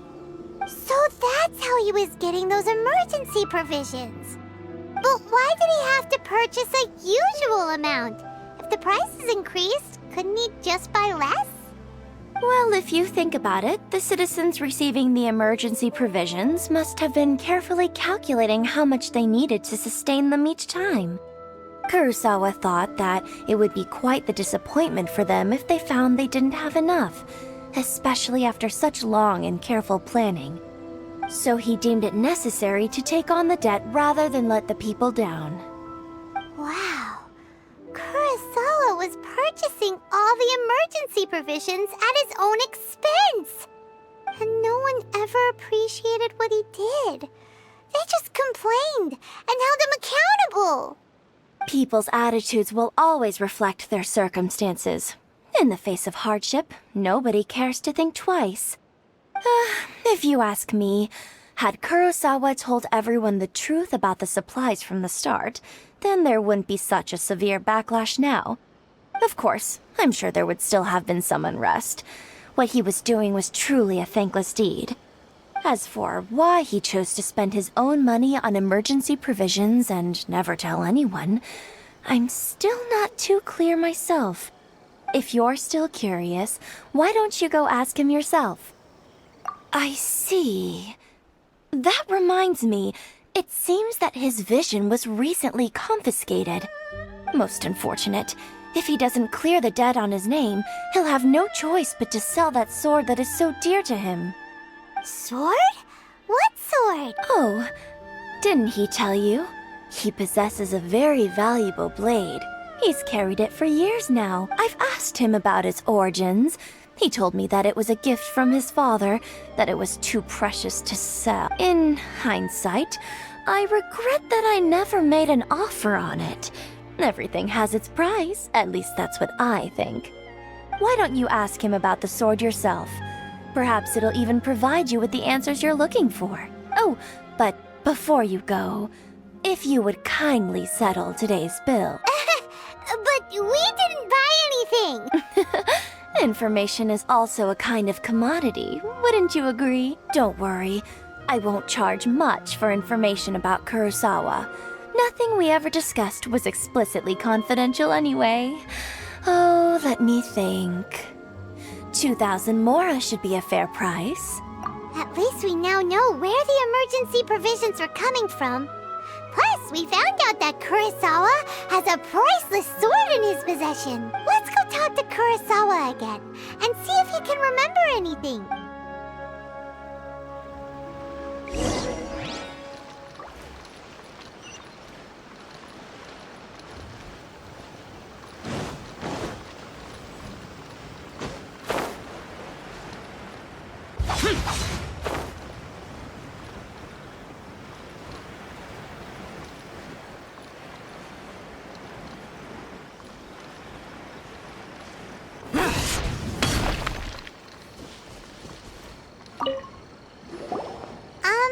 What are you doing here all by yourself?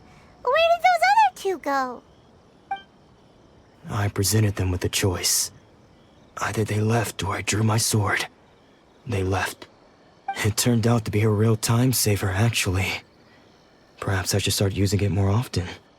Did you manage to track down the treasure hoarders? Everything I said was true, right?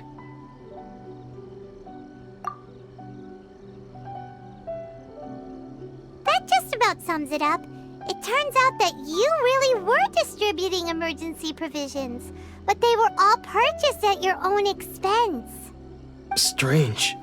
Is that really the kind of person I was? I don't really have any such recollection. Even after all you've told me, I still don't remember anything. Why was I purchasing emergency provisions for everyone? And why would I put myself in such a difficult situation? I really don't understand. But I cannot deny that when I brandished my sword to scare those two away, I could sense that my body was somehow reluctant to do so.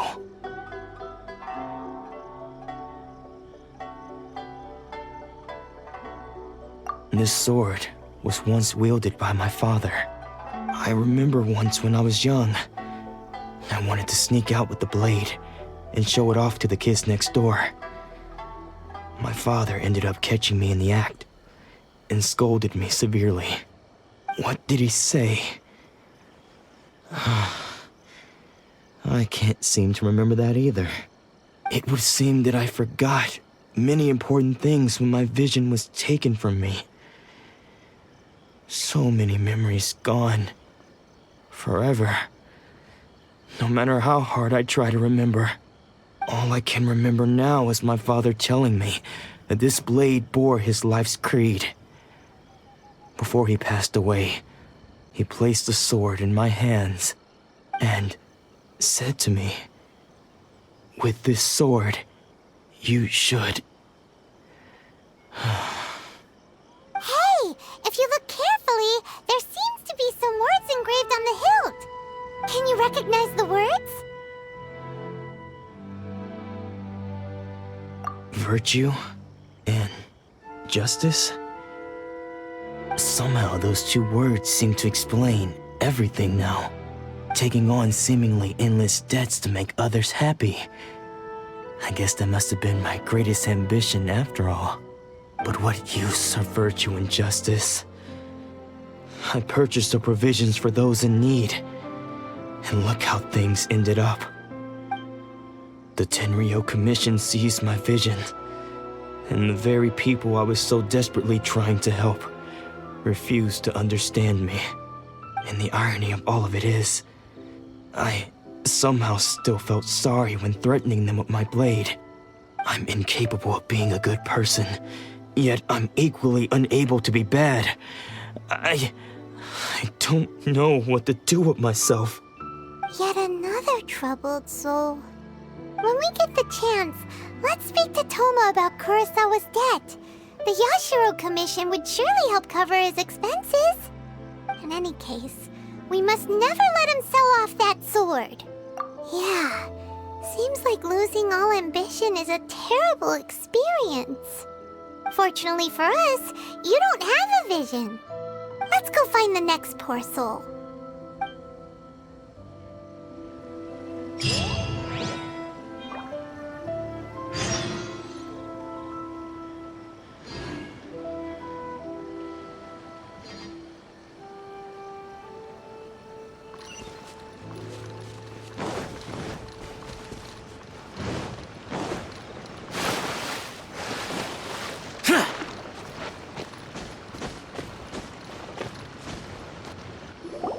The third person who had their vision taken is supposed to be a famous sword master around these parts.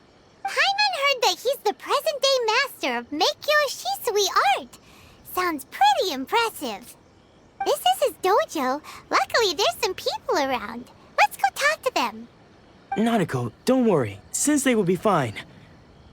Those thugs that challenged the dojo were strong, but he fought them all off in the end, didn't he? Maybe, but I'm still worried about him. Things have gotten dangerous before in the past, but it's never shaken him. This time, though... It's just because he's been possessed, that's all. Once the exorcism has taken place, he'll be right as rain in no time. Hey there! Did something happen? Who are you? I don't care whether you're trespassers or just here to harass us while Sensei is impaired. Get out of here immediately! Don't make me draw my blade, or you won't live to regret it. No! You got it so wrong! We just came here to... Disciples? Yep. We've heard all about the mighty master of Meikyo Shisui art. It's the whole reason we came all this way, to seek him out and ask him to train us. But then we got here and overheard you talking about how he got possessed or something? From the way you're dressed, it doesn't look like you're from around here. Please, accept my apologies. We've had so many people trying to cause us trouble recently that we're on high alert. You haven't arrived at the best of times, I'm afraid. Sensei got possessed recently, and he's still recovering. He's not able to take on any new disciples for the time being. I see you are earnest in your pursuit. Okay, how about this? My fellow disciple Nanako and I will explain Sensei's situation to you in a little more detail. Then you can decide whether to stay or to leave. Sensei's name is Domon, a name I'm sure you've already heard. Though self-taught, he mastered the art of the sword to a high level. He then proceeded to defeat many other prominent sword masters, never losing a single fight. He once said that his goal was to become the best sword master in the world. And so, even while training us, he continued to hone his own art. His fervor truly inspired us, and we trained hard, determined to keep up with him. But then... Not long ago, Sensei had his vision taken away. He hasn't been the same since. He says the strangest things over and over, and he refuses to let us train. Junya and I have discussed it, and we both think that he's been possessed by an evil spirit. So we've asked the shrine maidens from the Grand Narukami Shrine to perform an exorcism. But if I'm honest, I still have my doubts over whether he'll completely recover. The Grand Narukami Shrine? What's that? You haven't heard of it? It's the largest shrine on Narukami Island. The head shrine maiden is reputed to have very close ties with the almighty Shogun herself. Not that we'd have any means of involving the head shrine maiden, of course. But even one of the ordinary shrine maidens from the Grand Narukami Shrine would have clear power and authority to perform an exorcism. So don't worry, Nanako. Sensei is going to be just fine. The exorcism will take place this evening. You're both more than welcome to come and watch if you're interested. So, losing your vision can cause possession? Guess we should come back this evening and see for ourselves.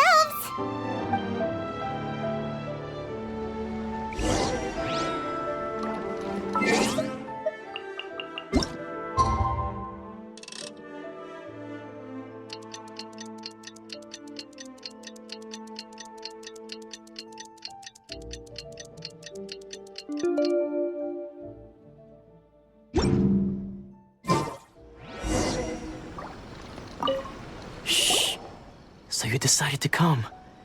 It's a good thing you didn't arrive any earlier. You would have had to witness Sensei in one of his fits of madness.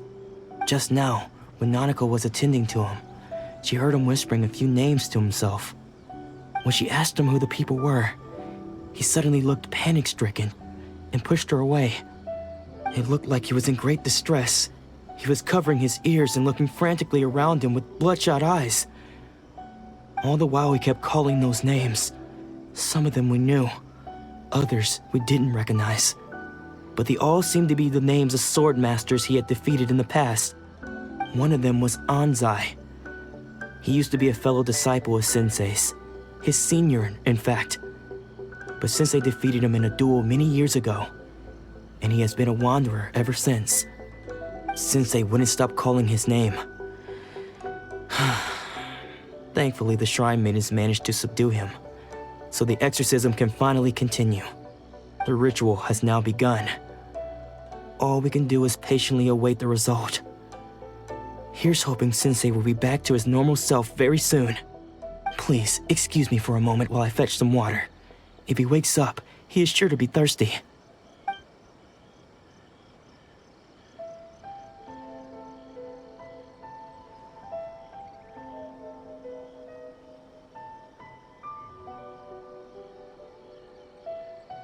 Huh?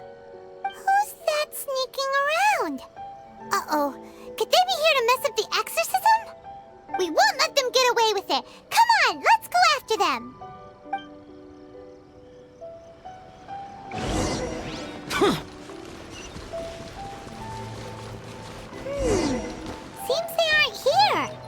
Should we keep going further up?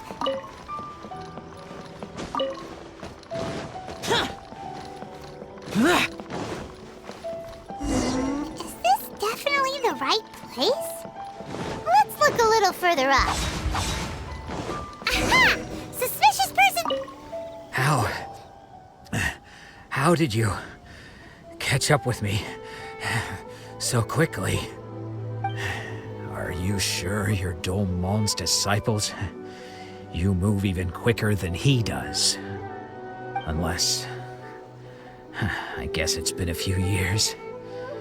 Maybe his skills have improved again. Excuse me? We're the ones asking the questions here. First off, who are you? And what are you doing sneaking around these parts? You seem like bad news, mister! Bad news? I'll have you know I trained side by side with Domon back in the day, long before you ever showed up. I don't care to talk about that time anymore. But if you must know, I am Domon's senior. His senior? Wait, that means you must be... Anzai? Yes, that's me. Because I don't wish to see Domon or anyone else associated with him ever again. When we were young, we trained under the same swordmaster, studying Make-Yoshi Sui art together.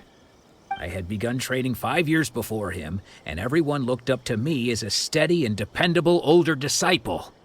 Practitioners of Make-Yoshi Sui art seek to achieve stillness of mind, freedom from all agitation. So the majority of disciples are indifferent to rank and reward. I was no exception. But Domon was different. The first thing he did when he joined was go straight to our sensei and ask him, with a beaming smile on his face, how to become the best in the world. Sensei scolded him and told him that the art of the sword should not be used for such vain ends.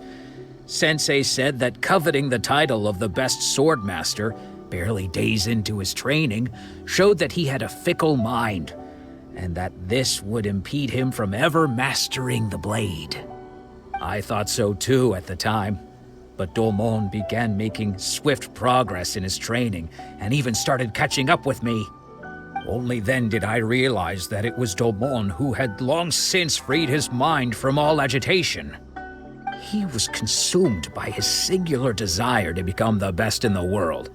He sought nothing less than perfection in the art of the sword, and nothing could deter him from this goal, no matter what stood in his way.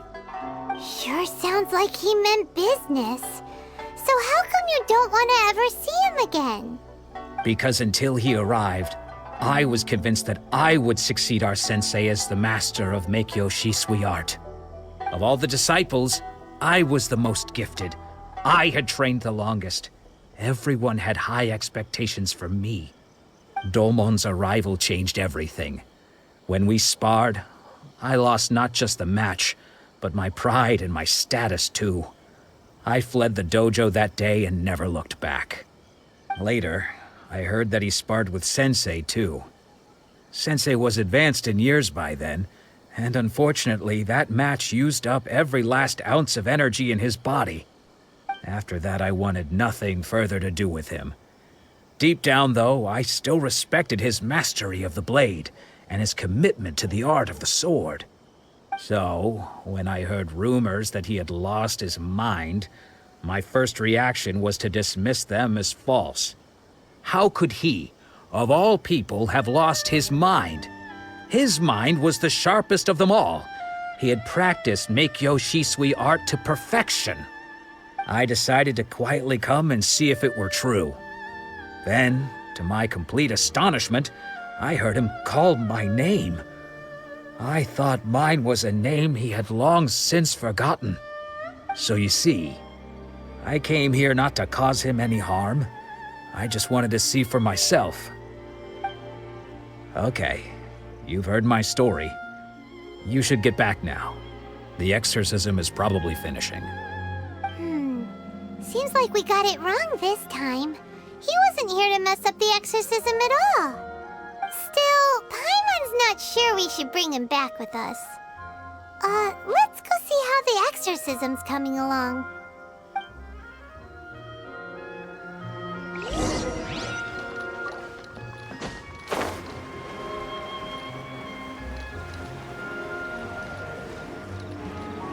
Worthless! What? You're saying he isn't possessed? Does that mean he's just lost his mind? But how is that possible? No, I refuse to believe it. Something's clearly wrong. Nanako, please. Try not to get agitated. I am sorry. With what powers I have, I can find no sign of any malignant spirit having possessed Domon. But spirits may take a myriad of forms in this world, many of which I cannot claim to have witnessed myself. Thus, I dare not rule out possession with complete certainty. And all is certainly not lost, for I received word not long ago that Lady Yai has taken an interest in your sensei's case. Lady Yai? Is that the same Lady Yai that I think you mean? The head shrine maiden of the Grand Narukami Shrine? That's wonderful news! Then Sensei will be sure to recover. Correct. Lady Yai is most knowledgeable indeed, and has abundant experience in the exorcism of evil spirits and aversion of great calamities. I am unable to say for certain whether an evil spirit has possessed your sensei, but Lady Yai can give a conclusive verdict. Excuse me, Miss Inagi, but I must ask, should we prepare a greeting gift for Lady Yai? That won't be necessary. All that is required of you is your timely arrival at the Grand Narukami Shrine. Lady Yai does not like to be kept waiting. I must leave now, but we will meet soon at the shrine. I wish Domon a full and speedy recovery. Who'd have thought Lady Yai herself would have taken notice of our sensei's case? Do you mean to say that Sensei isn't renowned enough to deserve Lady Yai's attention? No, that's not what I meant at all. You misunderstand me. I just mean this is Lady Yai, the head shrine maiden. She has direct and close contact with the almighty Shogun herself. Anyway, you should join us too, tomorrow. Given that you've traveled all this way just to meet our sensei, we, the disciples of Meikyo Sweet Art, will do our best to help you. Sure! After all, everyone seems pretty excited about Lady Yai. We're curious to meet her too. Who knows? Maybe we'll be able to find out a thing or two about the Raiden children from her.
Another bad one? No, let me try again.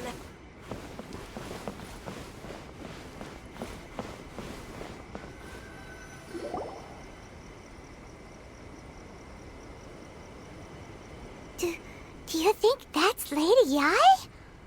Oh, no wonder Junyo is so excited. She has a really striking presence. Also, is it just Paimon? Or did she look right at us just now? It was probably nothing. It's not like she's ever seen us before. Keep away. Keep away from me. I gave up the art of the sword. Please, let me go, I beg you. As you can see, Lady Yai, Domon has persisted in this state for some time now. He appears to see those who have lost to him in duels past, gathered all around him to persecute him. Lady Yai, it must be a possession, right? This is nothing like him at all. In the past, no matter what came his way, he would always face it with a confident smile. I'm sorry. It is clear to me that your sensei is not possessed by any evil spirit. But then does that mean he... Yes. This is a change in the person himself. Unable to cope with the tremendous pressure he was under, he suffered a spiritual collapse. With his wits impaired, he finally descended into madness. As one who is thrown into the sea, though he fights back desperately against his predicament, it does nothing to prevent his descent into the depths. As for what has triggered this change, I believe it must be the loss of his vision. For to be stripped of one's vision is to be stripped of one's ambition. Stripped of his ambition? But Lady Yai, even without his ambition, why should he suffer such a dramatic change? How does that explain his descent into madness? Your school practices Meikyo Shisui art, does it not? Stillness of mind, freedom from all agitation. What a fine notion that would be if any in this world could ever hope to achieve it.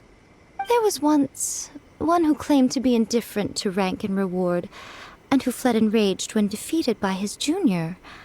And then there was an aged swordmaster who was aggrieved enough that he crossed blades with a disciple he himself had taught. Then, what of the one who crossed blades with his own sensei and beloved fellow disciple, and defeated them both? Can one truly remain unagitated, of still mind in moments such as these? Lady Yai, I'm not sure I understand. The path of the swordmaster is filled with twists and turns. It is no small undertaking to pursue the position of greatest swordmaster in the world. It requires one to take their sword firmly in both hands and cut down the hopes and dreams of others, even those of one's closest companions. Only a deep commitment to his ambition to become the best made it possible for him to rise above the pain of these encounters, to focus on the way ahead. When that ambition disappeared, he began to doubt himself. As he battled his growing anxiety, he slowly descended into the state you see him in now. Much like a certain fatally flawed friend of mine. Poor sensei. To think he's been suffering so greatly. I'm sorry. It's all my fault. Father, Sensei, Ansai. That's enough. Huh? Isn't that Ansai? Where did he come from? Did he follow us the whole way here? Ansai, why are there two of you? Is that you or a ghost? You're here for revenge, aren't you? I knew it would come. I never should have. You're right to assume that my feelings towards you are far from kindly. But I didn't come here to settle a score. It's been so long now that I made peace with it years ago. You did nothing wrong that day. I couldn't face the humiliation. That's why I ran. I don't think most of the people you beat along the way would hold it against you. On the contrary, when you cut our ambitions short, we entrusted them to you, in the hopes that they might carry you further. Now I know that we can't place our hopes in you any longer, since you've been stripped of your ambitions too.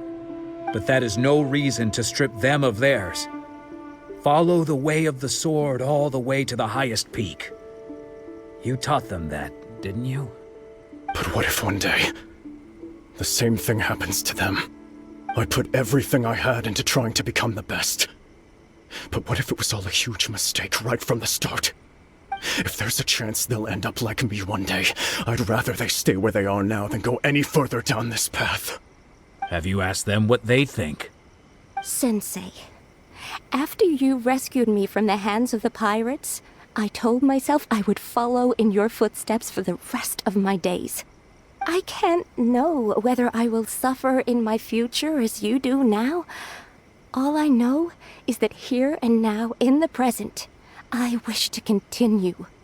I want to keep going until the day that I can stand before everyone with my head held high and announce that I, like my sensei Domon before me, am a master of Meikyo Shisui art.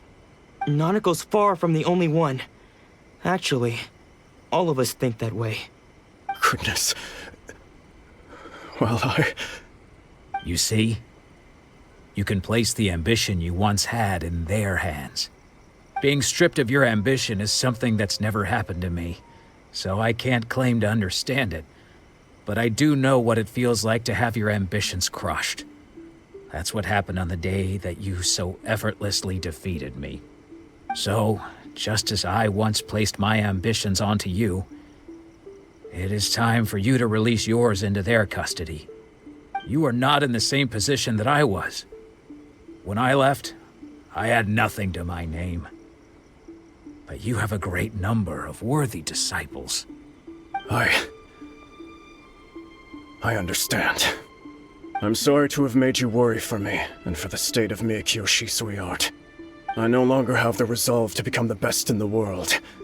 The emptiness and suffering inside of me will not abate, so I cannot hope to still my mind and be free of agitation. But as your sensei, I shall commit to imparting unto you everything I have learned in my life so far. This is my promise. And I humbly ask Anzai, my senior, to hold me to my word. You can count on that. I'd be checking in on you occasionally anyway, just to make sure you hadn't lost your mind again. But I am now used to the life of a wanderer. I do not belong in the dojo anymore, so I will simply stop by once in a while to make sure you aren't cutting any corners with them. Well, don't just stand there staring at me. Say thank you to Lady Yai and then get yourself back home.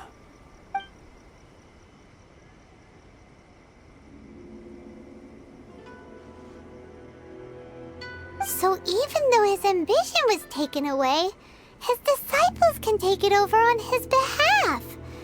Guess that sort of solves this one, huh? Traveler, a moment, please. Lady Yai has some words for you. So, my intuition was correct. The wind that blows from afar carries fresh life to these shores. For us to meet now is premature. Nevertheless, you set foot on these islands at precisely the right moment.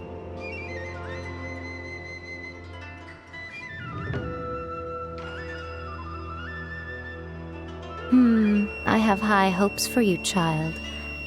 Don't disappoint me. Ooh, Lady Yai seems to have taken a real interest in you. She seems super mysterious. Paimon's so curious what she really meant by all that. We can come back to it another time. For now, we should go report back to Miss Kamisato.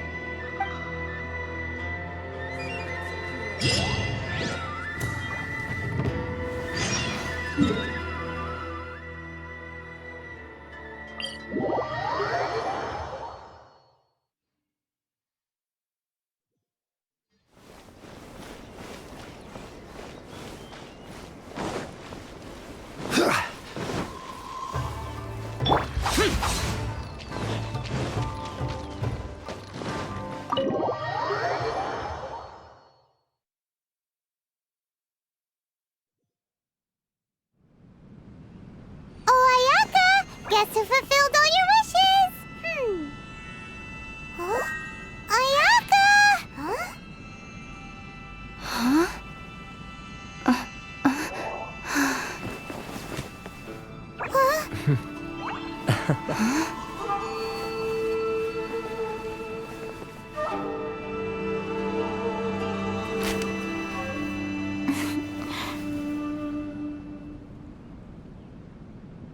Traveler, Paimon, it is a pleasure to finally meet you both face to face. I have heard all about how you helped our three friends. My sincerest thanks to you. Yeah. Short of getting them their visions back, it seems like there's no way to really help them. Ayaka, how come this time you get to come out and meet us in person? Because now that you have done the 3 things I asked of you, I consider you to be my friends. As you will observe, I dispense with the screen for Toma also. Mm-hmm. Ooh, wait a second. But isn't Toma your, servant? Paimon's happy to help and all, but Paimon sure as heck did not sign up to be a servant. Oh. Paimon, you are most entertaining. Toma is first and foremost my friend, and was so before he ever became my attendant. Oh, okay then. Ayaka, you seem pretty different out in the open compared to how you are behind the screen. Alright, we can be friends. Thank you both kindly. Back to the matter at hand. You have now witnessed the pain of those deprived of their visions. What are your feelings on what you have seen? Perhaps in the eyes of a deity such as the almighty Shogun, the lives of those who inhabit the world are inconsequential. Thunders roar, lightnings flash, the winds assault, and the rains descent. All these things take place with no regard for the feelings of the common people, but I believe that surely you understand what they must endure. It seems that perhaps now you can appreciate my feelings on all of this. In which case, perhaps you would be willing to reconsider your stance? You will? Really? Naturally. All right, bravo, my lady. You were right all along. See? I told you she wouldn't reject them. I'd placed my trust in the right person after all. Now then, given that the remainder of our discussion pertains to matters of a more confidential nature, perhaps we could move to the Komore Tea House? We ought not to involve other members of the Yashiro Commission.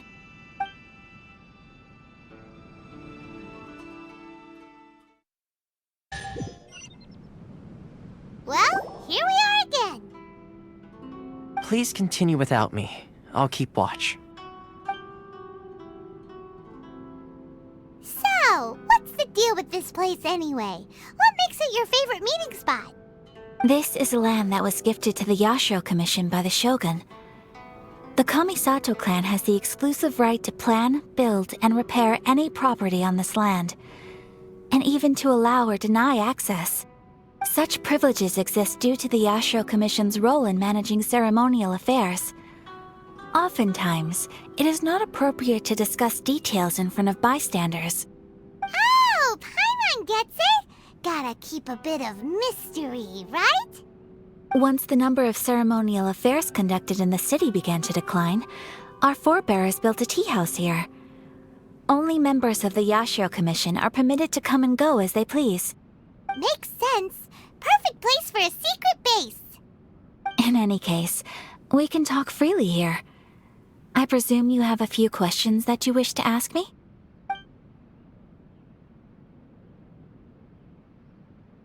The almighty Shogun. I've seen her on but only a few occasions, most of them formal ceremonies. She inspires awe, commands respect, and exudes a sense of absolute authority. But as I recall, there was something else about her that struck me even more deeply. It was her almost complete lack of any emotion. In that sense, she appeared to me to be less of a ruler and more of, well, an executive official, I suppose. Focused exclusively on her single goal of implementing eternity, acting accordingly without feeling. The issue is this. For the vast majority of people, the Vision Hunt Decree is something that has no implications whatsoever. After all, it is but a tiny minority of people who receive visions. Moreover, it is not unknown for visions to spark jealousy in others. Because of this, the attitude of most people towards the Vision Hunt Decree is one of indifference. How can they be like that? Paimon's getting mad. Nevertheless, in addition to us, there was also the resistance on Watatsumi Island. Resistance? You mean like an army fighting against the decree? Yes. Many who have lost or fear losing their visions have rallied together under Sangonomiya on Watatsumi Island to form a resistance group. To say a little more about Sangonomiya, historically, there has always been some conflict between them and the shogunate of Narukami Island due to their different belief systems. But I do wonder whether there may be some other agenda behind their resistance movement, beyond merely fighting the Vision Hunt decree.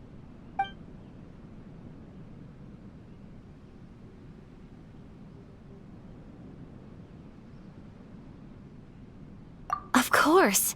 We have tried on numerous occasions. Unfortunately, each time a proposal to repeal the decree arrives at Tenshukaku, it is promptly vetoed by both the Tenryou Commission and the Kanjo Commission, and subsequently scrapped. They invariably adopt a stance of unconditional support for the Shogun's decisions. They have no interest in discussing anything. It almost makes one wonder whether they had a hand in the Shogun's sudden decision to issue the Vision Hunt decree.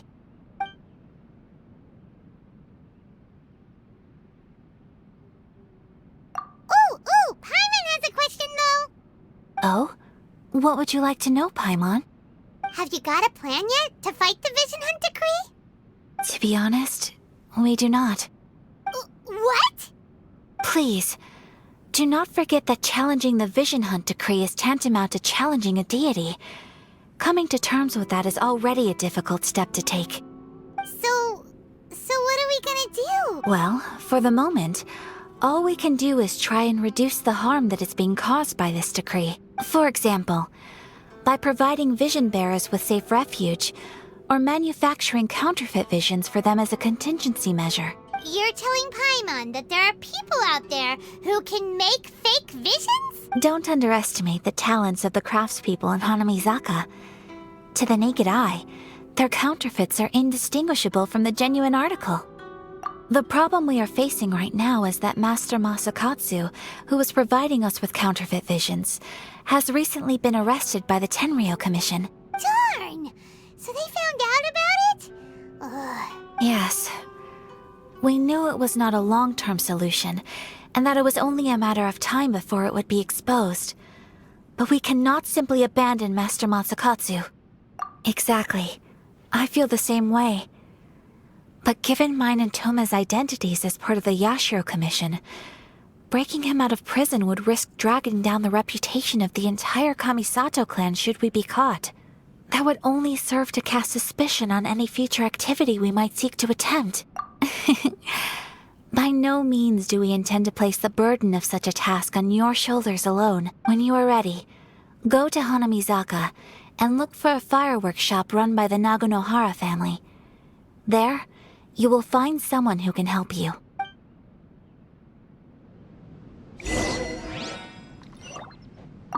You want to know who you'll be meeting in Hanamizaka? Let's just say they'll be easy to find. You'll see what I mean when you get there.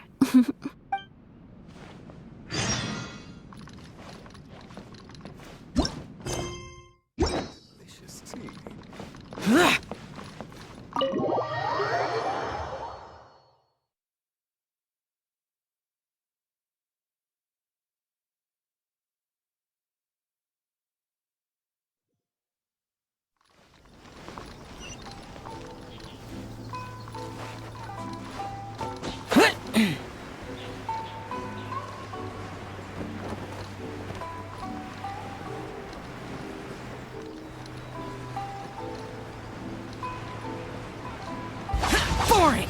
Worthless!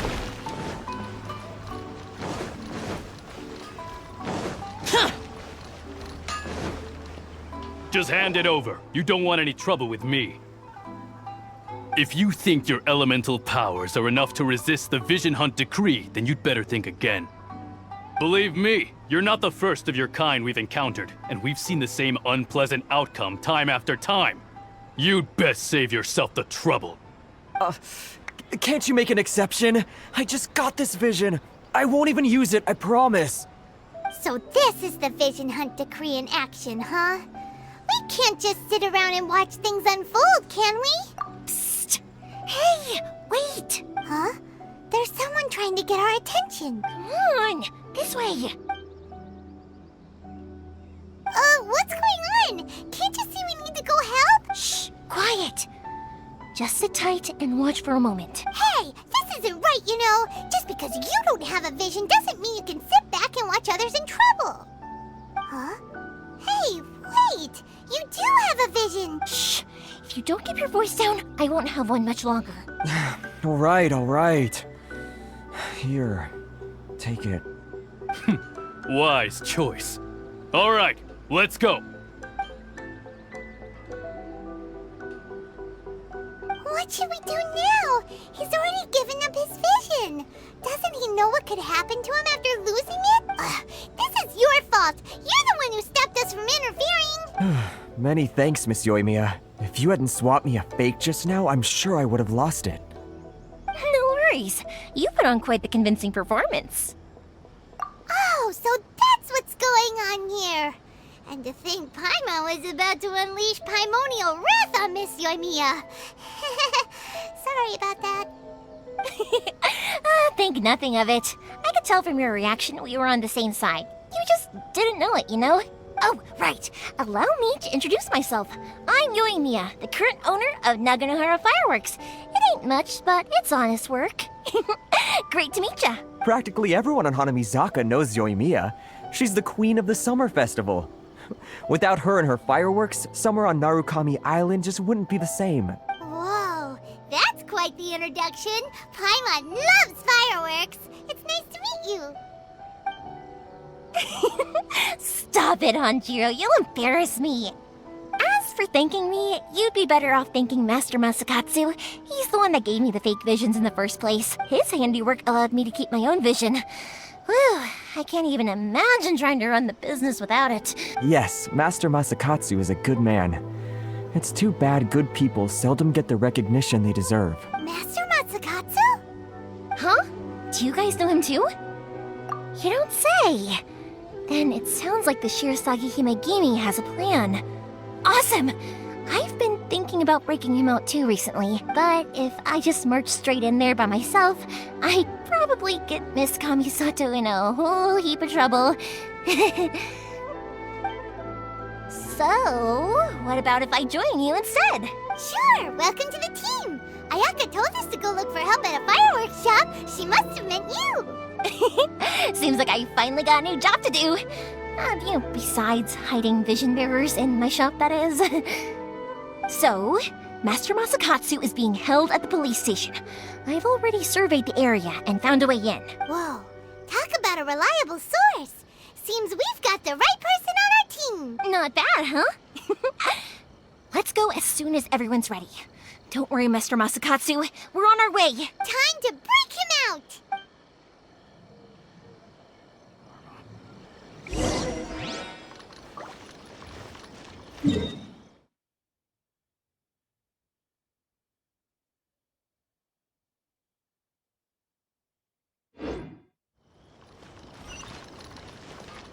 Naganohara's fireworks are the best.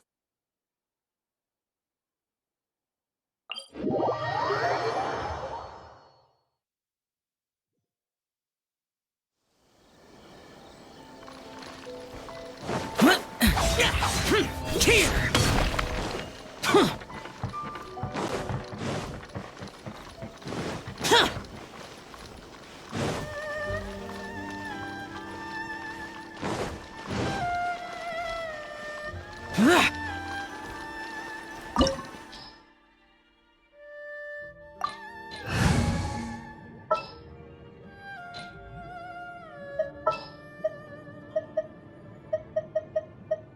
Time to begin work?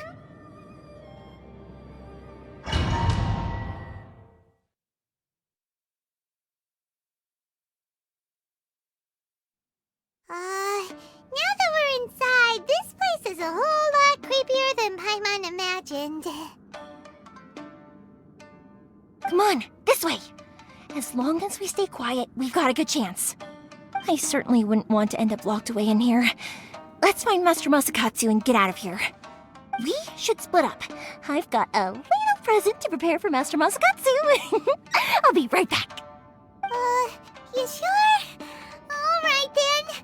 Just be careful not to get caught. Yes, you too.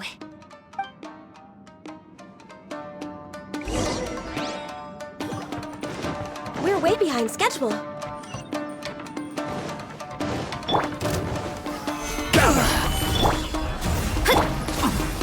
Don't blink! With sword comes shadow. I must withdraw.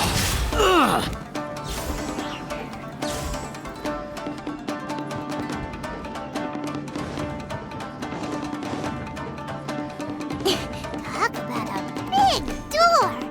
It seems we need to collect something shaped like Magatama in order to open it. Show me what you've got! Let me scry. Access denied. Incoming. This is order. Fate is upon you. Born of ice and frost. Don't blink.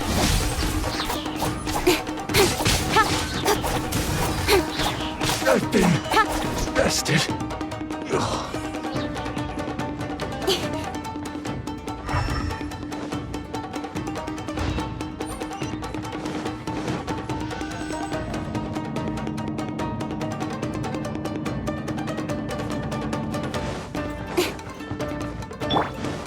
Battle formation!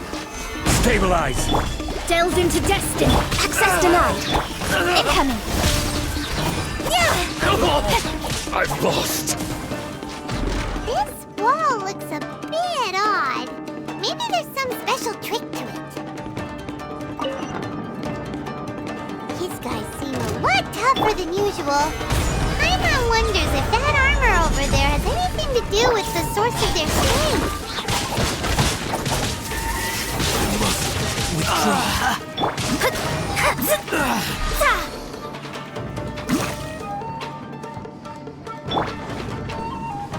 Brace yourself. Stabilize. All hail. Born of ice and shadows of fate.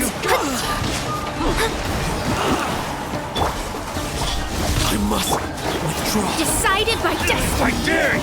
I won't. No touching.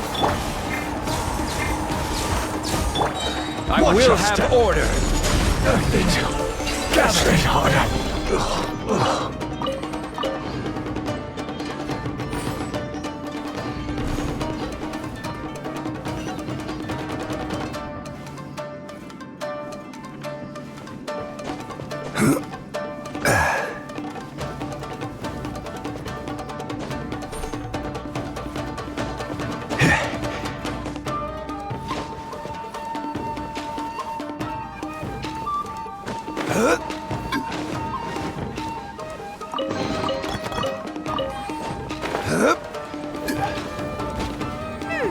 Doesn't that Magatama shape look pretty similar to the grooves on the door over there?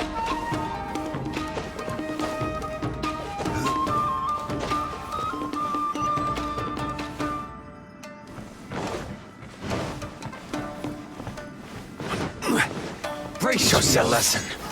Gather. Show me what Delved you've into got. destiny. Access denied. Nowhere to hide.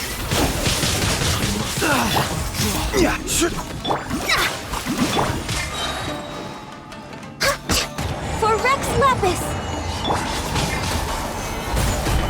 I'll spare no. Don't hold back. I need to train harder. I've been bested.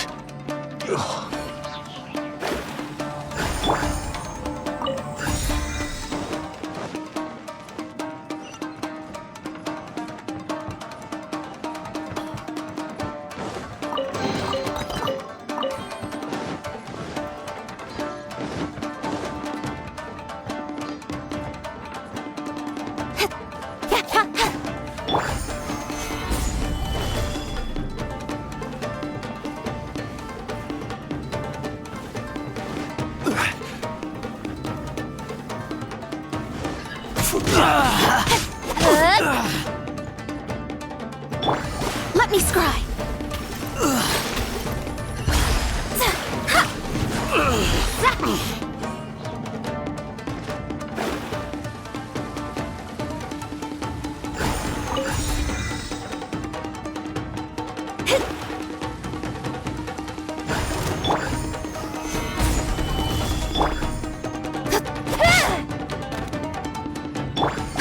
Shadows of Fate!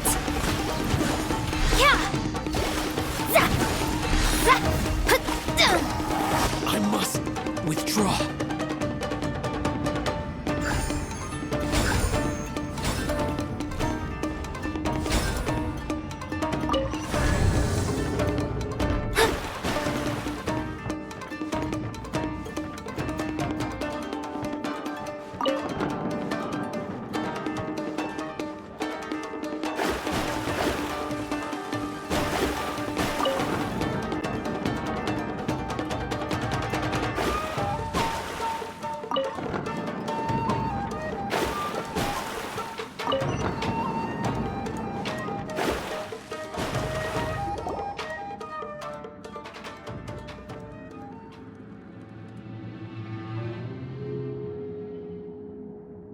Shh! Quick! Hide!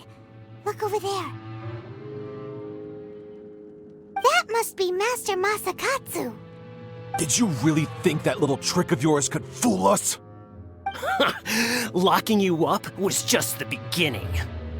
No! Oh no! Those Tenryo Commission brutes are torturing him! If we don't come up with a way to break him out fast, then...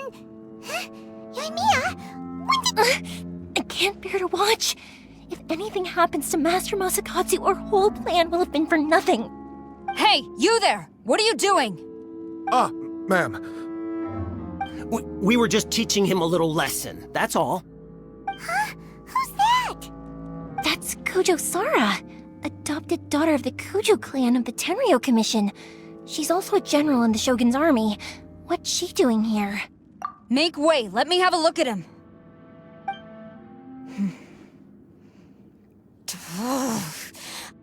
I'm sure you're well aware that torture is strictly against military regulations. Yes, ma'am. If you are unashamed of such disgraceful action, then you are also unworthy of the Tenryo Commission itself. Do I make myself clear? Yes, ma'am. It won't happen again. Oh, Paimon sure wouldn't want to get on her bad side. Hey, this is our chance. Let's move while they aren't watching Master Masakatsu. Yoimiya, are you sure now's the right time? Who is that? Quick, go and investigate. Yes, ma'am. They're coming! Quick, hide! Sorry. I didn't mean to. Don't worry, I've got us covered. Time for my little present.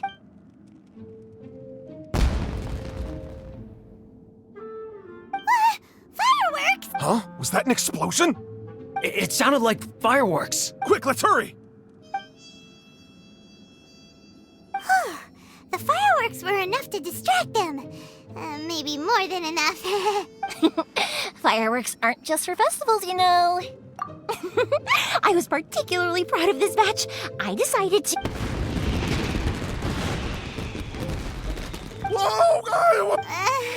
Yoimiya, this is turning into a bit of a fireworks display.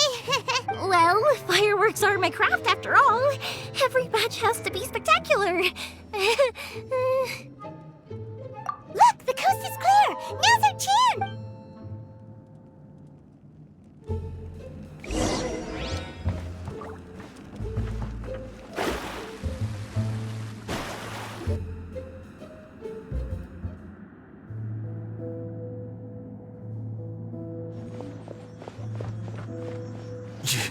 Yoimiya, is that you?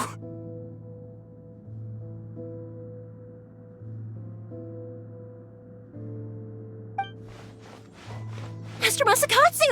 Sorry we took so long. Oh, those awful guards. Come on! We've got no time to lose! They could be back any minute!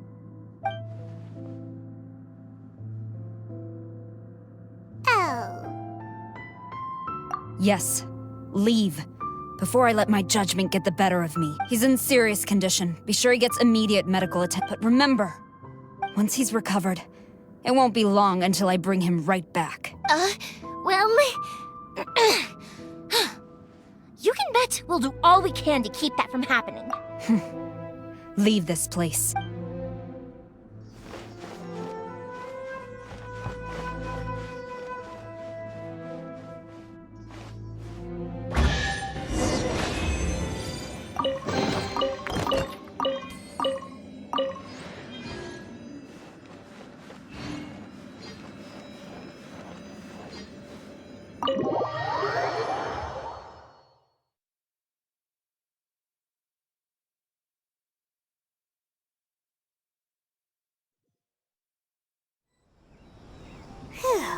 We're finally out of that creepy place. Yes. Finally, I've made it out of there. Master Masakatsu, how do you feel? Can you hold on? Don't worry. I think I can make it to the infirmary without keeling over. Thank you. All of you. I'll take him to get treated. I'll treat you to a round of drinks once this is all over. Don't worry about us. Just take care of Master Masakatsu.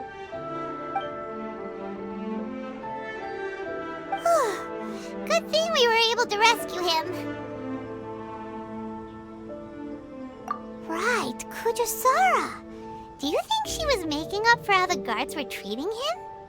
It seems as though there are some okay people among the ranks of the Tenryou Commission. Though Paimon would never agree with their actions in the Vision Hunt Decree, of course. How about we go tell Ayaka and the others the good news?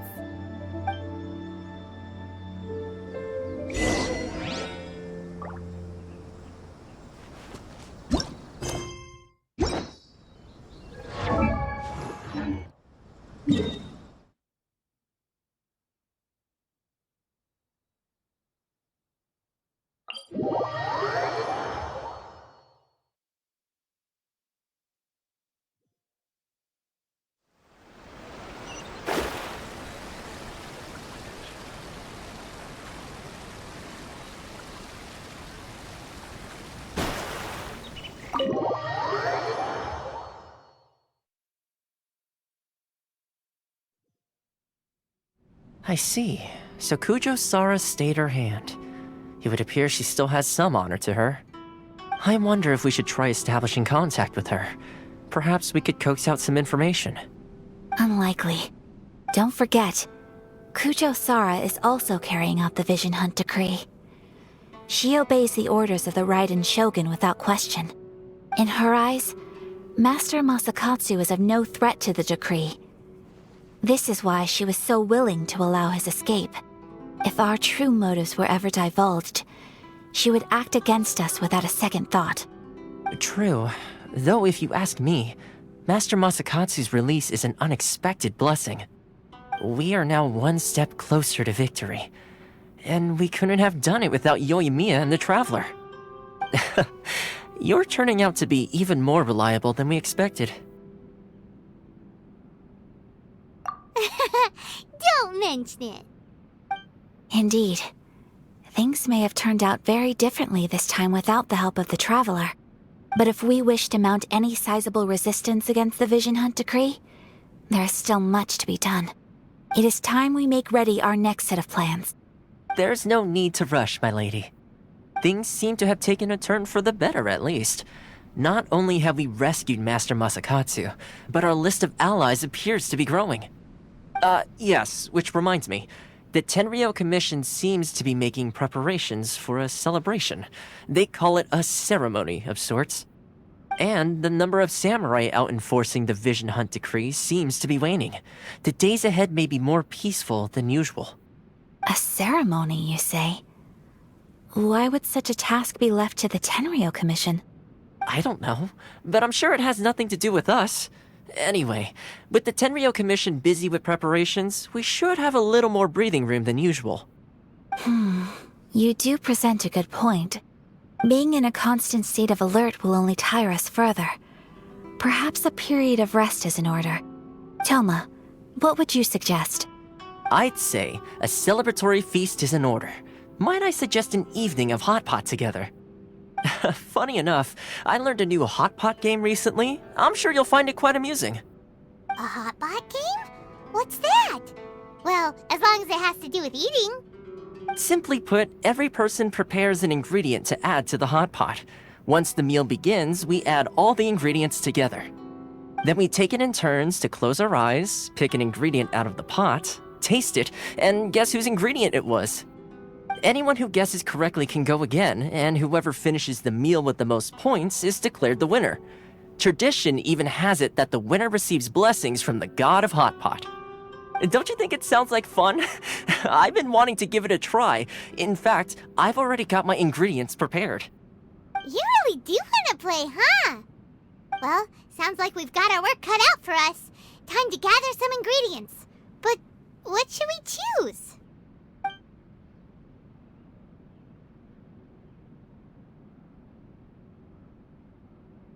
Ooh! Paimon proposes we gather raging demon-level Joyun chilies, super salty ham, mist flower corollas. This is already shaping up to be a hot pot to remember! Oh, my stomach! It feels like Yoimiya's fireworks are going off inside me. Who would have guessed that Toma would be the winner? He ate practically all those weird ingredients without a second thought. Toma? You okay, buddy? Salt-crusted herring, unripe lavender melon, flash-boiled dongo, oh, and whatever that thing was that nearly froze my tongue off. Hold up, my life is starting to flash before my eyes. Time I call it a night, everyone. You've only got yourself to blame, Toma. All those strange things you ate were ingredients you added yourself. But weren't you the one who added those little cakes, Ayaka? I think the Traveler ended up eating one. Boiling cakes in hot pot? Ugh.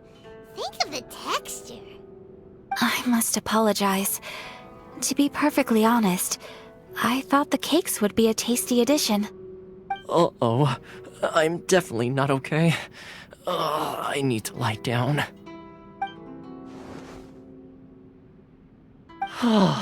I feel like a new man.